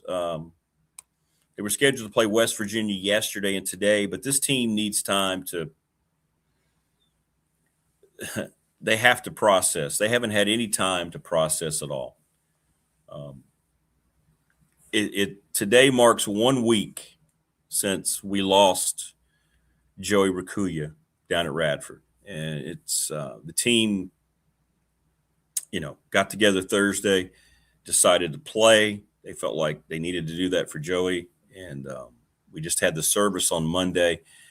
This team hadn't had time to really kind of deal with this as a group. So they did not go to West Virginia. They will play in their tournament down in Charlotte this weekend. But the guys are going through a lot. And thanks everybody who has asked. It means a lot. Thank you so much. There is David Teel, the Hall of Famer. David, how are you? Good morning, man. Good morning, Rick. Condolences to everyone in the Radford baseball and athletics community and all who knew and loved Joey. Yeah, thanks, man. And Joe Rakuya, the longtime coach, and his family. It was amazing the turnout at the service we had in the Dedman Center on Monday night. But it just it can galvanize an athletic department. We've seen it, unfortunately, all too frequently, right, at different places. It just seems to happen. It's inevitable. So, and sad, and very sad. But thank you. I'll pass that along to everybody too. So, Duke, Virginia. I've been waiting to ask you. It was a heavyweight matchup on paper, but kind of looked like, Mike Tyson going up against someone that maybe we thought was better. I mean, Duke is just in another realm, aren't they, right now? Wow. They are right now, Rick. You sandwich in the victory over Michigan on a neutral court with Duke's recent ACC blowouts of, Notre Dame and Virginia and Syracuse and NC State on Monday night. The Blue Devils are now number 1 in Ken Pom in defensive efficiency, number 1 overall. They really do have it rolling, and they're special. And as you well know, more and more programs are shifting the media away from courtside. So you really don't get a feel for how physical a game it can be. Well, at Cameron, we're courtside. And watching Duke basically engulf Virginia on the defensive end Saturday afternoon was just amazing to see, because Virginia's been bullying teams all year. Yeah, right. And then Duke went out and bullied Virginia. It was beyond impressive. It was, and to hear and to watch a team focus on defense like that in this era is really impressive, the way he's got them bought in, isn't it? I mean, that tells me this is going to be a long run for them coming up in March, in my opinion, a long run. So it certainly is shaping up to be. I was looking at another metric site, Evan Maekawa's player ratings, and he has the top 4 defensive players in the ACC, all from Duke.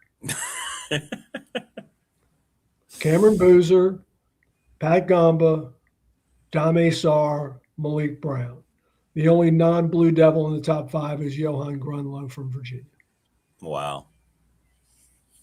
And we know they can fill it up on the other end of the floor too, right? That differs them from the pack line defense from Virginia a little bit. They just get it done. They're dedicated to it, and they're really good. They are really, really good. Yeah, and when their secondary guys are scoring, Rick, they become just such a problem. Isaiah Evans you expect, Cam Boozer you expect. But you look at Monday night in Raleigh, Dame Sarr goes for 16 against Virginia. Sarr, who else came off the bench and made some threes? Malik Brown made a 3. Darren Harris came off the bench and made 2 threes. And even Pat Gamba, all 6'11" of him, knocked one down. And when that happened, I mean, Duke shot almost 50% from 3. And unbeatable when they're shooting it like that. Yeah, unbeatable. That's exactly right. It's the perfect word. They are.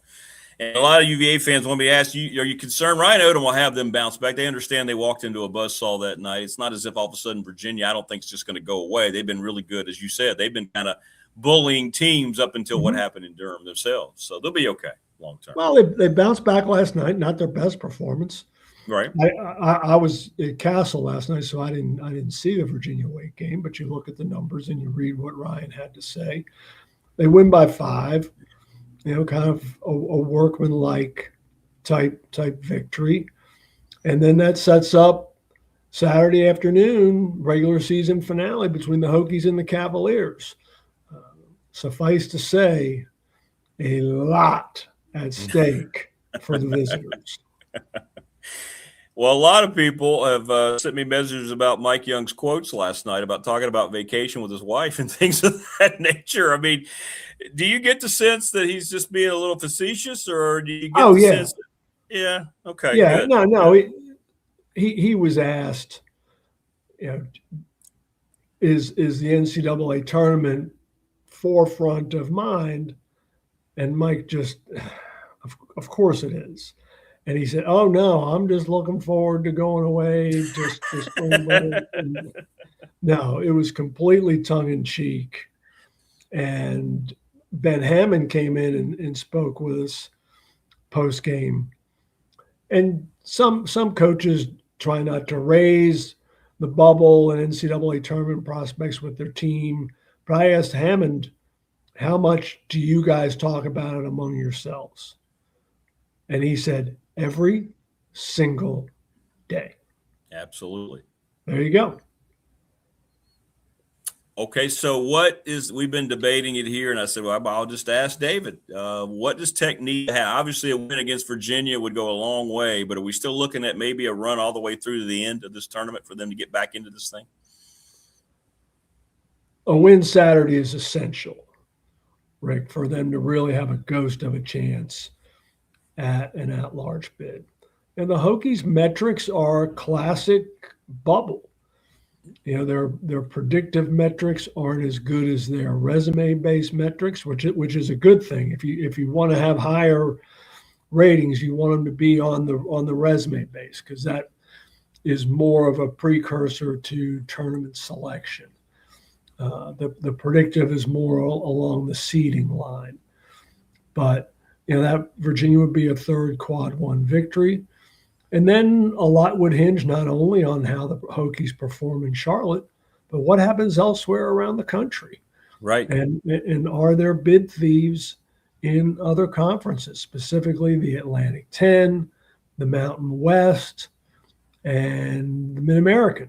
Because there sits Miami of Ohio at 30-0 after last night, and with one regular season game remaining. And if the Redhawks close the deal Friday at Ohio to finish the regular season unbeaten, I just can't see even if Miami were then to stumble in the MAAC tournament, can't see the committee excluding them. And they shouldn't. I mean, I've seen all these. Yeah, I can't believe people are actually saying they shouldn't make it. Bruce Pearl, I don't know what, but it's weird. It's weird that would be the take of someone. But I got to be honest, Hubert Davis gets a lot of criticism, right? But what he's done, when you lose a top 5 lottery pick, and what is that, 4 in a row now, I got to give him some credit. I mean, that they've really turned it around. Another win last night. I'm really impressed with what he's been able to do the last 2 weeks, given a really tough situation when you lose the franchise, as they did for a while. Yeah, I mean, they haven't done it on the road. We'll see how they do it on the road. Right. Saturday night at Cameron. Yeah. But, an excellent win last night against Clemson. They've just got different guys stepping up. Last night was Luka Bogovac coming off the bench. I don't think he started, so I think he came off the bench. We made 4 or 5 threes. Saturday night against the Hokies, yes, Henry Visar was the star, but it was kind of those secondary guys, Zayden High and Jonathan Powell, who really hurt the Hokies. High from the free throw line, I believe he made 10 free throws, and then Powell made 3 or 4 from beyond the arc. So they're getting contributions from different folks, and the $64,000 question is, when does Caleb Wilson come back, if at all? Right. And we're not going to get any info. They say he wants to. I get that. I mean, is that just they're just saying that? Are they trying to protect him for the league? I don't know. We'll see. Boy, if he does come back, that would be a huge boost to them. But what's exciting to me, Dave, we're talking about this ACC like we used to back in the old days. This is a deep, deep league led by the best team in the country. But, man, you can go through and pick out a lot of great stories in the league, and that's refreshing. We've needed this for a while. Oh, absolutely. After – 5 and 4 bids the last 3 seasons, respectively, to now where you're almost certain that the ACC is going to have 8. And then depending on how the Hokies and Cal finish out, perhaps 9, on a wing and a prayer, 10. It's fun stuff. It's good. Reminds you of the old days, and the league is back. Hopefully the league's back for a while. So we'll see. We'll see. Finally, you got a chance to get some exposure to some coaches on the football side of things over in Blacksburg, I understand. We did. The non-coordinator assistants were made available yesterday. And it was interesting. I didn't have time to sit with all 8 just because they were sitting at tables and I got involved in conversations. It was really cool talking to Anthony Midget, the all Big East cornerback off the 1999 team that played for the national championship. He's beyond thrilled to be at his alma mater. Spent some time with Mike Tomlin with the Pittsburgh Steelers. Most recently been in the NFL for 11 years. But it was cool to kind of reconnect with him. And then Danny O'Brien, the quarterback's coach, comes from Penn State with James Franklin, and to hear him talk about Ethan Grunkemeyer and what he did in those 7 games that he started after Drew Aller's injury. So it was kind of cool to get O'Brien's perspective on the quarterback situation, not only Grunkemeyer, but Bryce Baker, the transfer from North Carolina, who, by the way, went to the same high school and played for the same coach as Danny O'Brien. Oh, really? That's Yes, cool. Mm-hmm. Yeah. See, I love when you can unearth stories like that and connections. You know, that's exciting. That's really cool. Really, really cool. Hey, I had a William and Mary fan just say, hey, I know David knows Mike Tomlin. I knew Mike when I was in college. Have you talked to Mike yet? He wanted to ask because I know you have a prior relationship with him. Have you followed up with him since he's no longer in Pittsburgh? I have not. I'm busy. I know he's busy chasing his daughter. That's right. With gymnastics meet. She's a gymnast at Georgia. We've seen clips of him in the stands just being a sports dad, which is great. Good for him. I imagine I'll see him this summer because he always comes back for a camp that is run by the Hampton Roads Youth Foundation. And Carl Francis from the NFL Players Association. And so it'll be good to reconnect with Mike come the summer. Well, I hope he gets his batteries recharged for a year, and I hope he ends up coaching somewhere again, right? Maybe he doesn't want to. Maybe he's done with it. He could be. That's a long time. That's a long time to be in that league. So he doesn't need the work. Let's put it that way. He doesn't need it. I'd be great to see him, though, or at least I hope we get to hear from him some. I think he's a valuable football resource to have, no doubt about it. Where are you headed now this weekend? I guess you heading to the Tech game or UVA? I guess. I'll drive home today and then be back in the car on Saturday morning to get to Charlottesville, and then off to Charlotte very early next week. Well, that'll be fun. And we look forward to catching up with you. Thanks, David, so much, man. And be safe in your travels and have fun in Charlottesville this weekend. Thanks, Rick. Be great. Thanks, brother. Be good. Take care. There you go. David Teel joining us, the Hall of Famer. Good stuff as always. Good stuff. And I like to see Tomlin doing something. I know Steeler fans got tired of the playoff lack of success, but he did it the right way for a long, long time. Long time. And he seems like a really good dude, right? He just seems like a really good dude. So, no, I'd like to see him come back. I would. Donny Lind going to join us here in just a little bit, the head basketball coach at Mount St. Mary's. They got a lot coming up, man. It's exciting. Good stuff for them. I'm excited about their tournament, and we'll be following him as we're down at the Big South tournament this weekend. They play the same time as the rest of us. You know, there's these early tournaments. March Madness for leagues like ours and the MAAC and all that really takes on a really cool and unique perspective. We're going to hopefully not lose that. I'm going to write about it in the Patriot this week. We're going to have the expansion, I think, next year. I think this is going to be the last year of 68. But ours gets started earlier. We kind of get highlighted a little bit because then the power leagues start their tournaments next week. So this is a fun time. This is a fun time for our leagues. And, you know, whoever wins our championship on Sunday, you'll see that highlight everywhere for at least a day or so going into the Monday. And it's good. I know when Carleek hit the shot and my call showed up everywhere, got me on the Dan Patrick show, which was cool. Those kind of things are invaluable marketing resources for, mid-majors like us and like Coach Lind. So it's good stuff. It's good stuff. Yeah, I'd love that, Brian. I will look into that. I mean, maybe we could get him on while he's not doing much. Get David Smith on here with him. We love and respect us some Mike Tomlin. I do.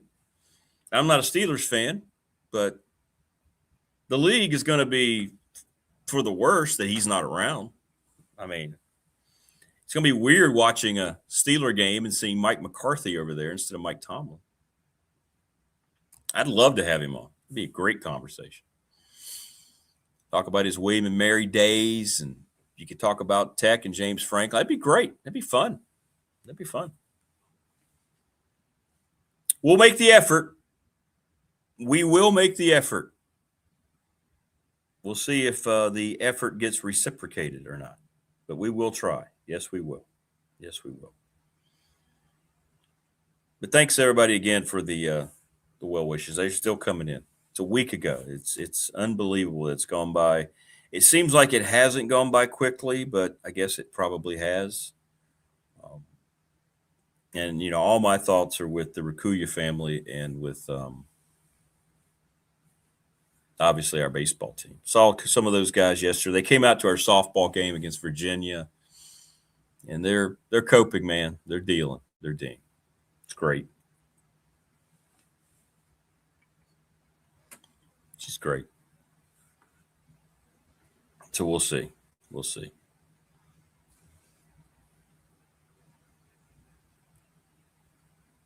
What was that, Chris? Being opposed with asking football coaches questions about condition drills is insane. Who did that? Was that Tomlin? Putting a mic on a backup corner.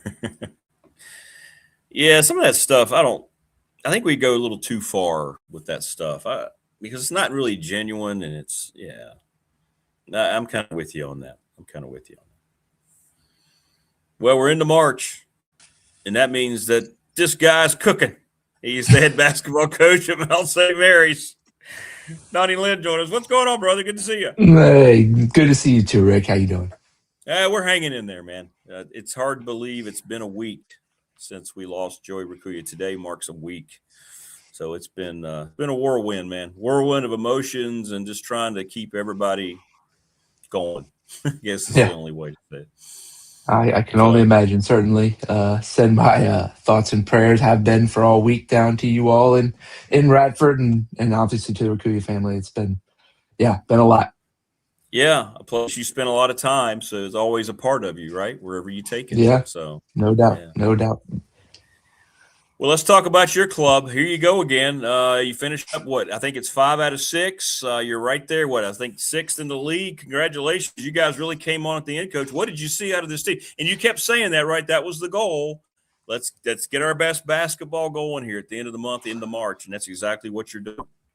Yeah, I wish there was like a formula for it. You want to play well down the stretch, and there's no guarantee that's going to happen. We have a really good team. I've thought that all along. We've battled, injuries and illness and all sorts of things, really up until mid-January. Every single player on our team missed a game, at least one with injury. And so it just took a while to get our team clicking, our guys, just used to playing each other and in the right roles. And then you got to get them to not only understand that roles, but accept those roles and then be willing to thrive. And, thankfully we've got a group of guys that, care so much about winning and playing well and trying to, willing to put their personal agendas, slightly below the team goal. And when you have that, and we got older guys, we've got a lot of guys, 5 guys who, this is their last season of college basketball. And so, they've got that sense of urgency right now. And you said we won 5 out of 6. We're playing well. maybe our best performance of the year in a must-win game on the last game of the season. So, guys are excited. We're excited to head to Atlantic City. We play on Saturday night, so a little bit of time. They got the opening round play-in games tomorrow, and then we'll play on Saturday. Well, the guys have to be playing with a lot of confidence, feeling good about themselves, like you said. And, I know Merrimack's had a terrific year, but you go up and down this league, and you've played a lot of those teams that are directly ahead of you, right around you, too, and beat them and fared pretty well. So take us through. I know a lot of folks will ask, and you've been through this as an assistant, now back-to-back years as a head coach.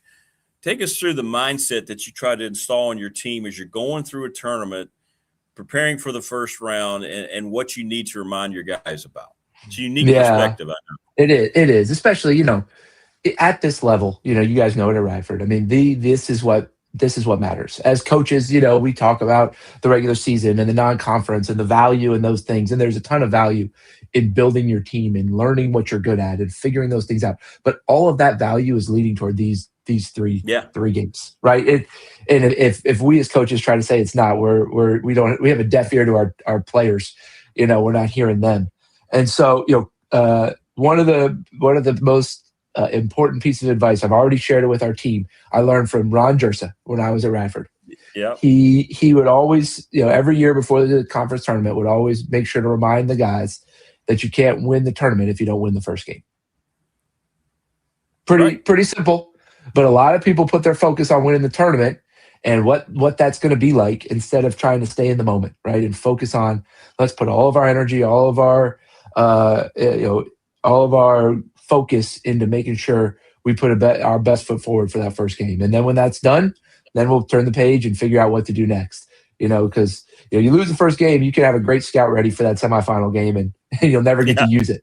Right. So talking to our guys about just really right now, it's, hey, we got 3 days of practice. Like, we can still get better. Like, let's not be so consumed with I can't wait to play that we waste these opportunities to get better here, Wednesday, Thursday, Friday. And our guys have really bought into that all year, that every day is an opportunity to really, improve yourself, improve our team, grow in confidence, grow in connection. And these guys are all in on that. And that's been fun to see because, we got 9 new guys, and, they came from all sorts of backgrounds and all sorts of different programs before us. And, they've bought into this idea that, if we get better every day, our collective strength will give us a chance to win. And so we've been focused, we're focusing on that now, trying to help them understand that they had what they've accomplished and what's still in front of them, and then give them the confidence to go out there and play their best. Do you try to utilize last year's run at all? I mean, you want to get, this is a different team and it's a different story, but do you bring that up a lot? You have some of those guys back, and do you go back to that story at all this time of year, or is it just about trying to make sure this team understands what this year needs to be? Yeah, I haven't yet. A lot of people have reached out to me because, we were the 6th seed last year and we're the 6th seed again this year. And it's good luck and, and all that. And, that's great, but that has no bearing on whether we win or not, Sure. And so I think what I do think last year gives us is it gives us confidence, right? It gives we have 2 guards that played 32 minutes a game last year in the conference tournament that are back. That gives me a ton of confidence. That gives our team a ton of confidence that those guys who are going to be handling the ball know what it takes to get it done. And so that certainly is something that we can lean on. That experience, that level of maturity. All the teams we're playing against the whole tournament don't have that. We're the only ones who have it. And so we can have some confidence there that we know something that they don't know. We know how to do something that they don't know how to do. They might, the difference between knowing something because you read it in a book or watch it in a movie and knowing something because you've done it before, right? I can watch a YouTube video on how to rebuild a carburetor. I don't know how to rebuild a carburetor. I'm going to have to get my hands dirty, and it's going to take me a long time because that's not a strength of mine. But that once you've done it, then it's a lot easier to do it again. And so, I do think we can certainly lean on that experience as far as, making parallels and saying I don't know what kind of advantage it gives us other than that experience. guard play this time of year. It's so crucial. You mentioned you have that experience. How big is that? All your tournament experience at every level you've gone through now as a head coach. If your guards are playing well in March, you got a chance any game, any matchup. No question. And we're fortunate right now. We got Xavier Lipscomb and Arlandis Keys. They neither one of them are, I probably shouldn't say this, but neither one of them are going to get all conference awards that come out here at 11 o'clock today. But I don't think there's another team in the league that wouldn't want those two guys on their team, and they have experience. They're playing really well. They have a sense of urgency, but they're not playing desperate, like they are not playing selfish. They're bringing their sense of urgency because it's their last, win or go home situation to the team and helping them see, hey, we don't got time to mess around anymore. And they've been like that really over the course of the last month. As we've kind of really started to hit our stride, they've been able to bring those guys along and they're playing well. They're putting the ball in the basket. They're taking care of the ball. They're sharing it really well. They're not forcing shots. That's fun. And, we got really good guard play, and really good guards help you win in March. And they got really good bigs they can throw it to, which helps. And so, those guys, I really like where our team is at, how we're playing on the court, but also where our mindset's at going into the tournament. How familiar are you with the venue that you're going to be playing in this tournament so far? Yes. So we were there last year. Boardwalk Hall, okay. Atlantic City, Boardwalk Hall. Great. It's a really good neutral site venue. It's a, kind of old historic. The A-10 was there forever. And then when they left to, go to big New York City and play in Barclays or wherever they're playing this year, we slid in there. And it's a really cool place to play. It's a good gym to make shots in, which is not always the case when you go to these neutral site tournaments. And one of the interesting quirks about the Mound is that we're the furthest south school in the MAAC, and so all of our road games are we only have one team in our league less than 3 hours from campus, and Atlantic City is the second closest place we could go.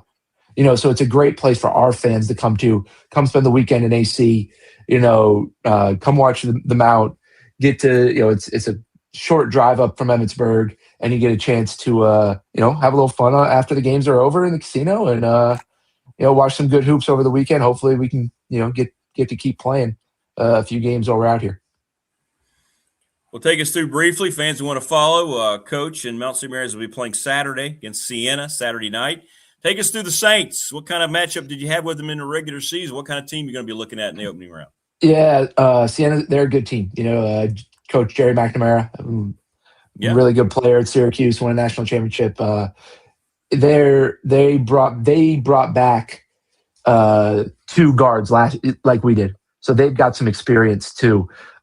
Two guys that one of them is, one of the best players in the league. Another one's just a sure point guard. So we kind of match up in the backcourt really well. We played a defensive duel the first time we played, just battled it out for, we couldn't score. We held them from scoring. It was an ugly basketball game.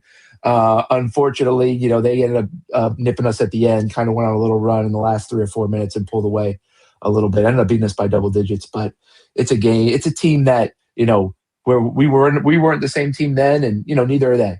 And so they have a freshman big who's pretty good, who is big and physical. And so, we did a pretty good job on him for most of the game, but he had a little spurt there late. And but again, it comes down to guard play. If we can, kind of keep their guards out of the lane, stop them from touching the paint like crazy, and then force them to take contested jumpers. They're not a terrific shooting team, so you got to keep them off the glass.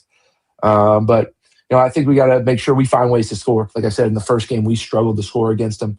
Their physicality and they were able to switch some things on the perimeter that forced us into some shots or some turnovers that, we certainly didn't want. So, I have a long time in coaching. I really believe that there's 2 or 3 games every year that it doesn't matter who you're going to play, you're going to win because, you're playing your best that day. There's 2 or 3 games every year that you're probably going to lose because you don't play well.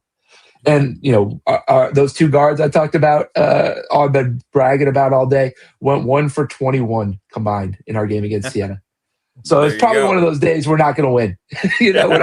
When our two starting when our backcourt goes 1 for 21. So hopefully we don't have a performance like that. I know those two guys are itching to go, raring to go to kind of get some of that back and see if they can put a little bit better performance out there in the tournament setting. So it should be fun. Two really good teams. Winner go home time. It's that time of the year. It's March, and it's the most fun time of the year as a basketball fan, as a basketball coach, as a basketball player. Coach, before we let you go, along those lines, Darren asked, can you ask Coach, do you go back and focus on film with previous matchups, or do you focus more on how your team's playing now, especially if you played a team earlier in the year and maybe you were a much different team then? That sounds like a coach's question, Darren. That's a good question. It's a little bit of both. A little bit of both. We certainly are different now. And so we got to look at, kind of what teams are doing to us now, how they're trying to stop our offense, what they're trying to attack defensively for us. But you learn a lot from, how you played against a team or what they tried to do against you. Then you try to anticipate what adjustments they might make, what things we guarded well, what things, we were able to exploit on their defense and where they might try to shore those up. But yeah, it's a little bit of both. But there's always a ton of value, even though we played them, I think it was our 6th game of conference, I think, pretty early in January. There's still a lot of value for, what did they do to try to stop us and how did we have success, or what did we struggle with trying to stop them? Because, they haven't made huge changes, even though they've gotten better and they've made some tweaks, and we're the same way. We've gotten better. We're playing with a lot more confidence, but we haven't grossly changed what we do. It's more a matter of that, camaraderie and confidence and connection of our guys that's gotten better over the course of the last month. There you go, Darren.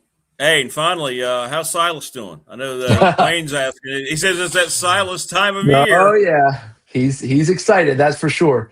My family is fired up. The only thing they don't like is that they moved the MAAC tournament, back a little earlier. Right, last year we finished on the Saturday before Selection Sunday. This year we finished on Tuesday. So it's a little disappointing for the family. They don't miss as much school. Because the tournament starts on Saturday. So, the 4th grader certainly doesn't like that. He would much rather miss more school. But no, they're excited. It's a fun time. Silas gets a lot of the cameras find him a lot. He enjoys that. My daughter, who's a freshman in high school, probably prefers that they find him and not her. But no, the family's excited. It's a fun time. They sacrifice a lot. I miss a lot of their things. They have a unique lifestyle that we love, but it is unique. And this is one of the perks of of being a coach and, having a family that is all in, on everything that we do, which is so fun to kind of make these memories together, with the kids, with my wife. It's been unbelievable. It's been an unexpected change going from assistant to head coach. They're along for the ride when we're assistants. They get to come to stuff, but my family being really ingrained in what we do now as a head coach, and their relationships that they build with the players and the other staff members and the people in our administration, it has been really fun. Didn't know it would happen, but it's been really cool. Did you just say she's a freshman in high school? Yeah. How about that? Right? How about that? No way. No, that's not true. You're wrong about that, Coach. Yeah, I wish I believe me. I wish I was. I wish I was wrong. Well, man, thanks for stopping by, especially before the tournament. We appreciate it, and we'll be pulling like heck for you. I appreciate it. Thank you, guys. We'll talk again soon. Hopefully, we can talk next week with a new trophy and a net around my neck. I was going to say, we'll talk about what matchup you're looking forward to again. Yeah, absolutely. All right, brother.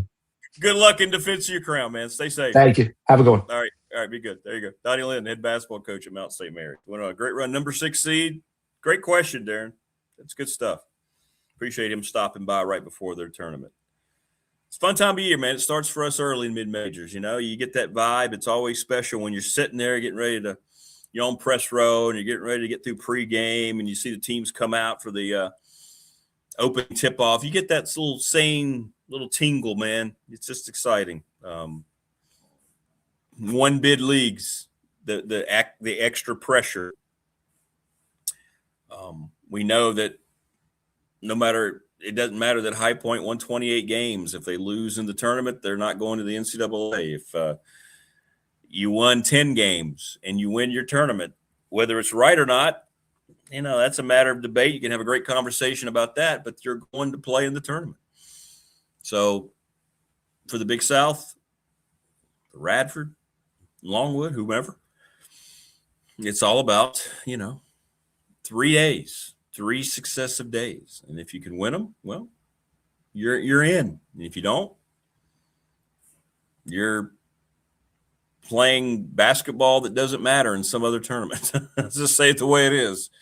Especially with the restructuring of the NIT, it's all so strange. It's all so strange. But we'll give it a shot and we'll see how it all plays out. I don't know. Good stuff today. Appreciate everybody jumping in chat. Please subscribe, like, and share the channel. Good stuff from David Teel.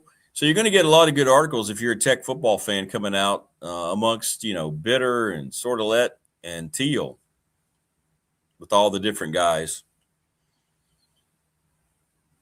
Getting you ready to go.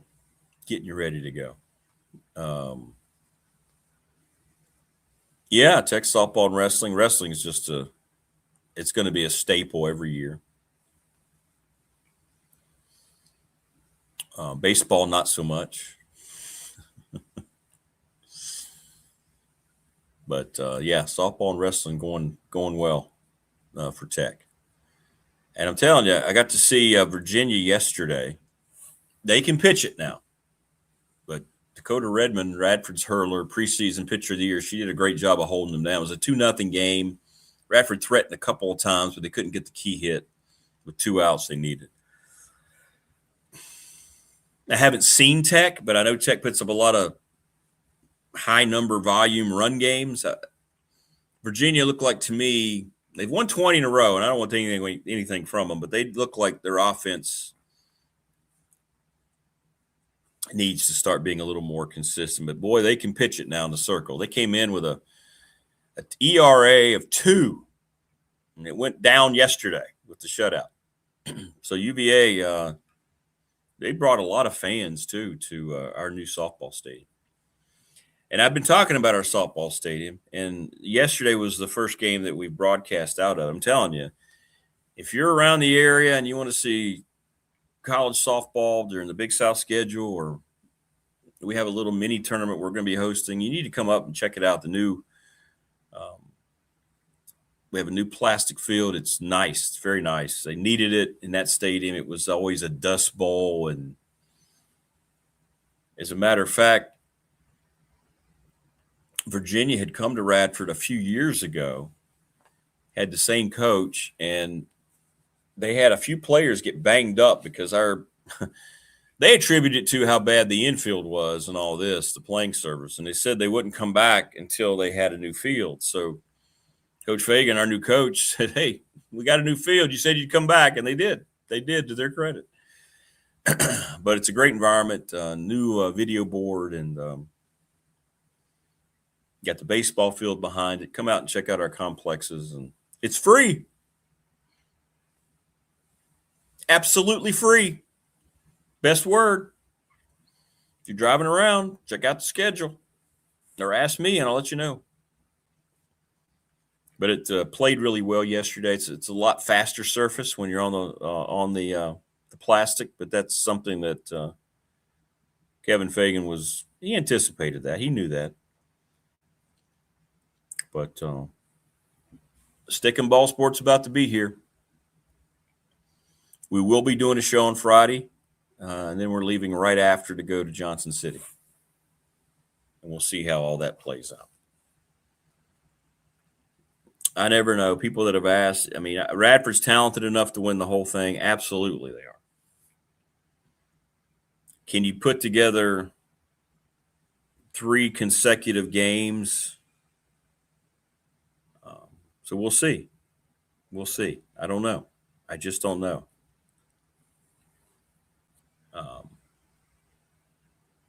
We'll see how it goes. We'll see how it goes.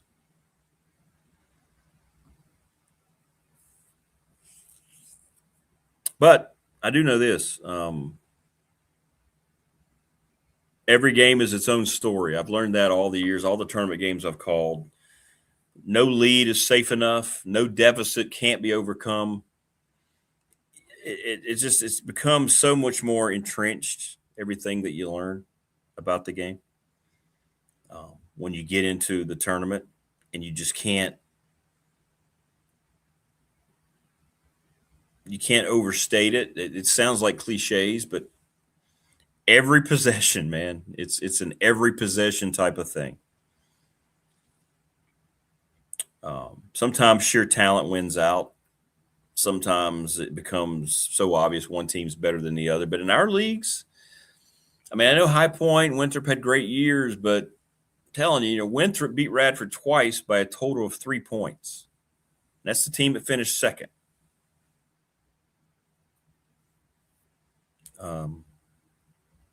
So you had teams at the bottom of the league play very tight games with the upper echelon of the league consistently. So we'll see. We'll see.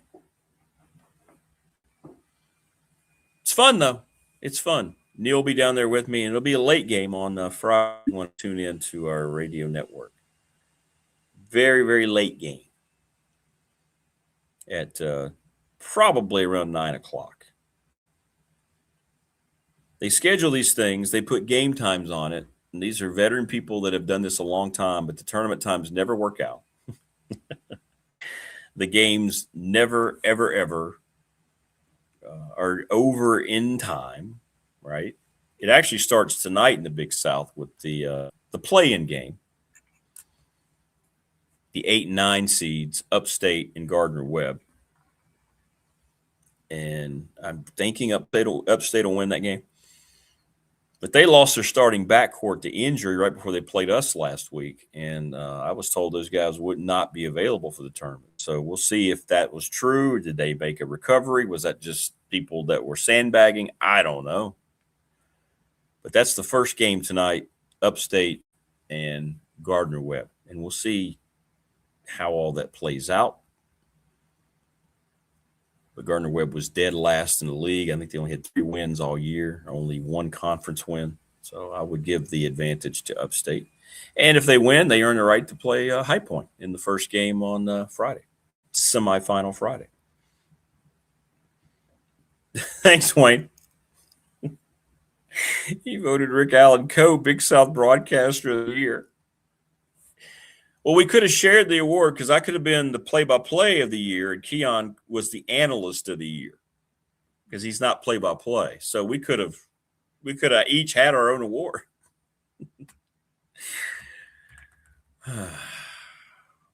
Co-coaches of the year. What are we doing? What do they say in football annals? If you have 2 quarterbacks, you don't have one. Well, if you have co-coaches of the year, do you have a coach of the year? Is that the new? What are we doing? Yeah, that's what it's all about, Wayne. You're right. You don't want to hurt anybody's feelings. You don't want to make a choice. You don't want to make a decision.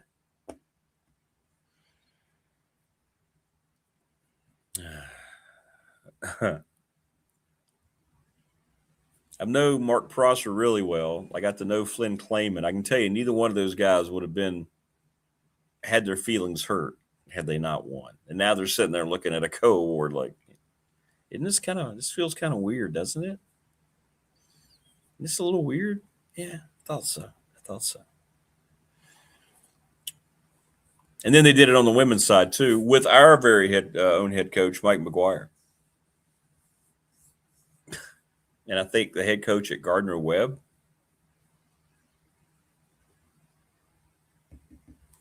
The decisions folks make leaves me perplexed more often than it leaves me with a sense of confidence.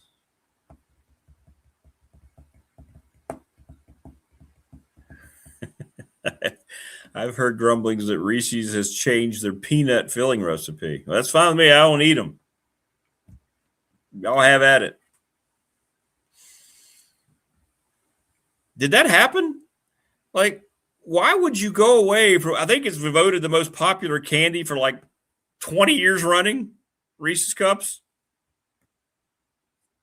Why would they do that? It's not like when they changed the Coke formula back in the day. Really?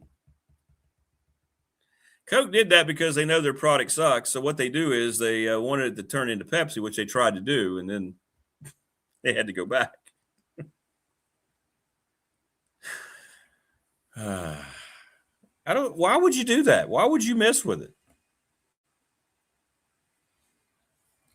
Yeah, that, Wayne, I can testify to that because Neil told me that is his favorite, is the Reese's egg. He likes to eat the chocolate off and then have the peanut butter separately at the end. Is that what you do as well? We were talking about candy, and I was saying, look, I'm embarrassed. I just like the regular Hershey's bar. I don't have this eclectic taste. But we both agree we're not really big fans of the Three Musketeers bar. See, this is the kind of thing that you get on the Big Dog Pop channel, which is coming up. And we can get into a long debate. Folks are saying they taste different now. Wow, why would you run away from the formula? That's terrible. We'll have to get Wayne to get some just to see.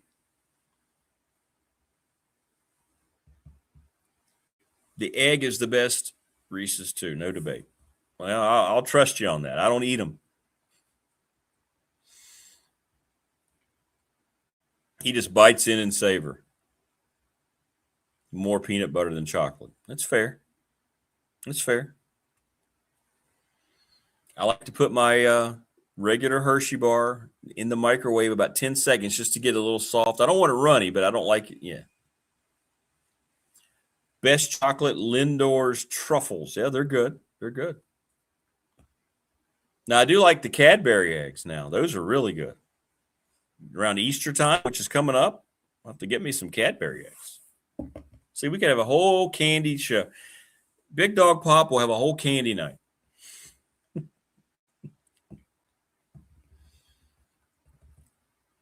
Hershey's Kisses. I like those. I'm a chocolate guy. I don't like a lot of stuff messing with my chocolate. A little nougat. I like a Milky Way. Like a little caramel.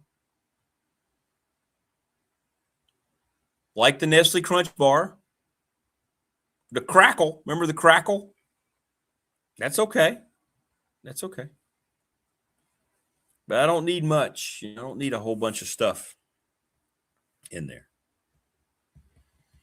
Well, see, TLB, this is where we're going to have our first agreement. I hate Circus Peanuts, but I think candy corn gets a lot of hate that it doesn't deserve. I know it's very sweet, but I like during Halloween, I don't eat them just to eat them, but I do like me some candy corn around Halloween. I like to reach into the pumpkin head, grab a few of them, and I'll eat candy corn. I'm sorry. I know what you're saying. A lot of people, it's a popular belief, but you know what? They've stayed around for a reason. I think more people like them than they want to admit. They just don't want to go out and say they actually indulge in candy corn. It's okay. It's a safe place here. If you like candy corn, it's fine. I just confessed. I do. I like candy corn. If you like candy corn, you should love Panera. No, I only want my teeth broken by things that actually have flavor. All right, good stuff today. I want to thank Kion Brown, Damien Sordelett, David Teel, and Donny Lind. We will see you tomorrow on the Thursday edition, everybody. Please subscribe, like, and share. Encourage others to do so.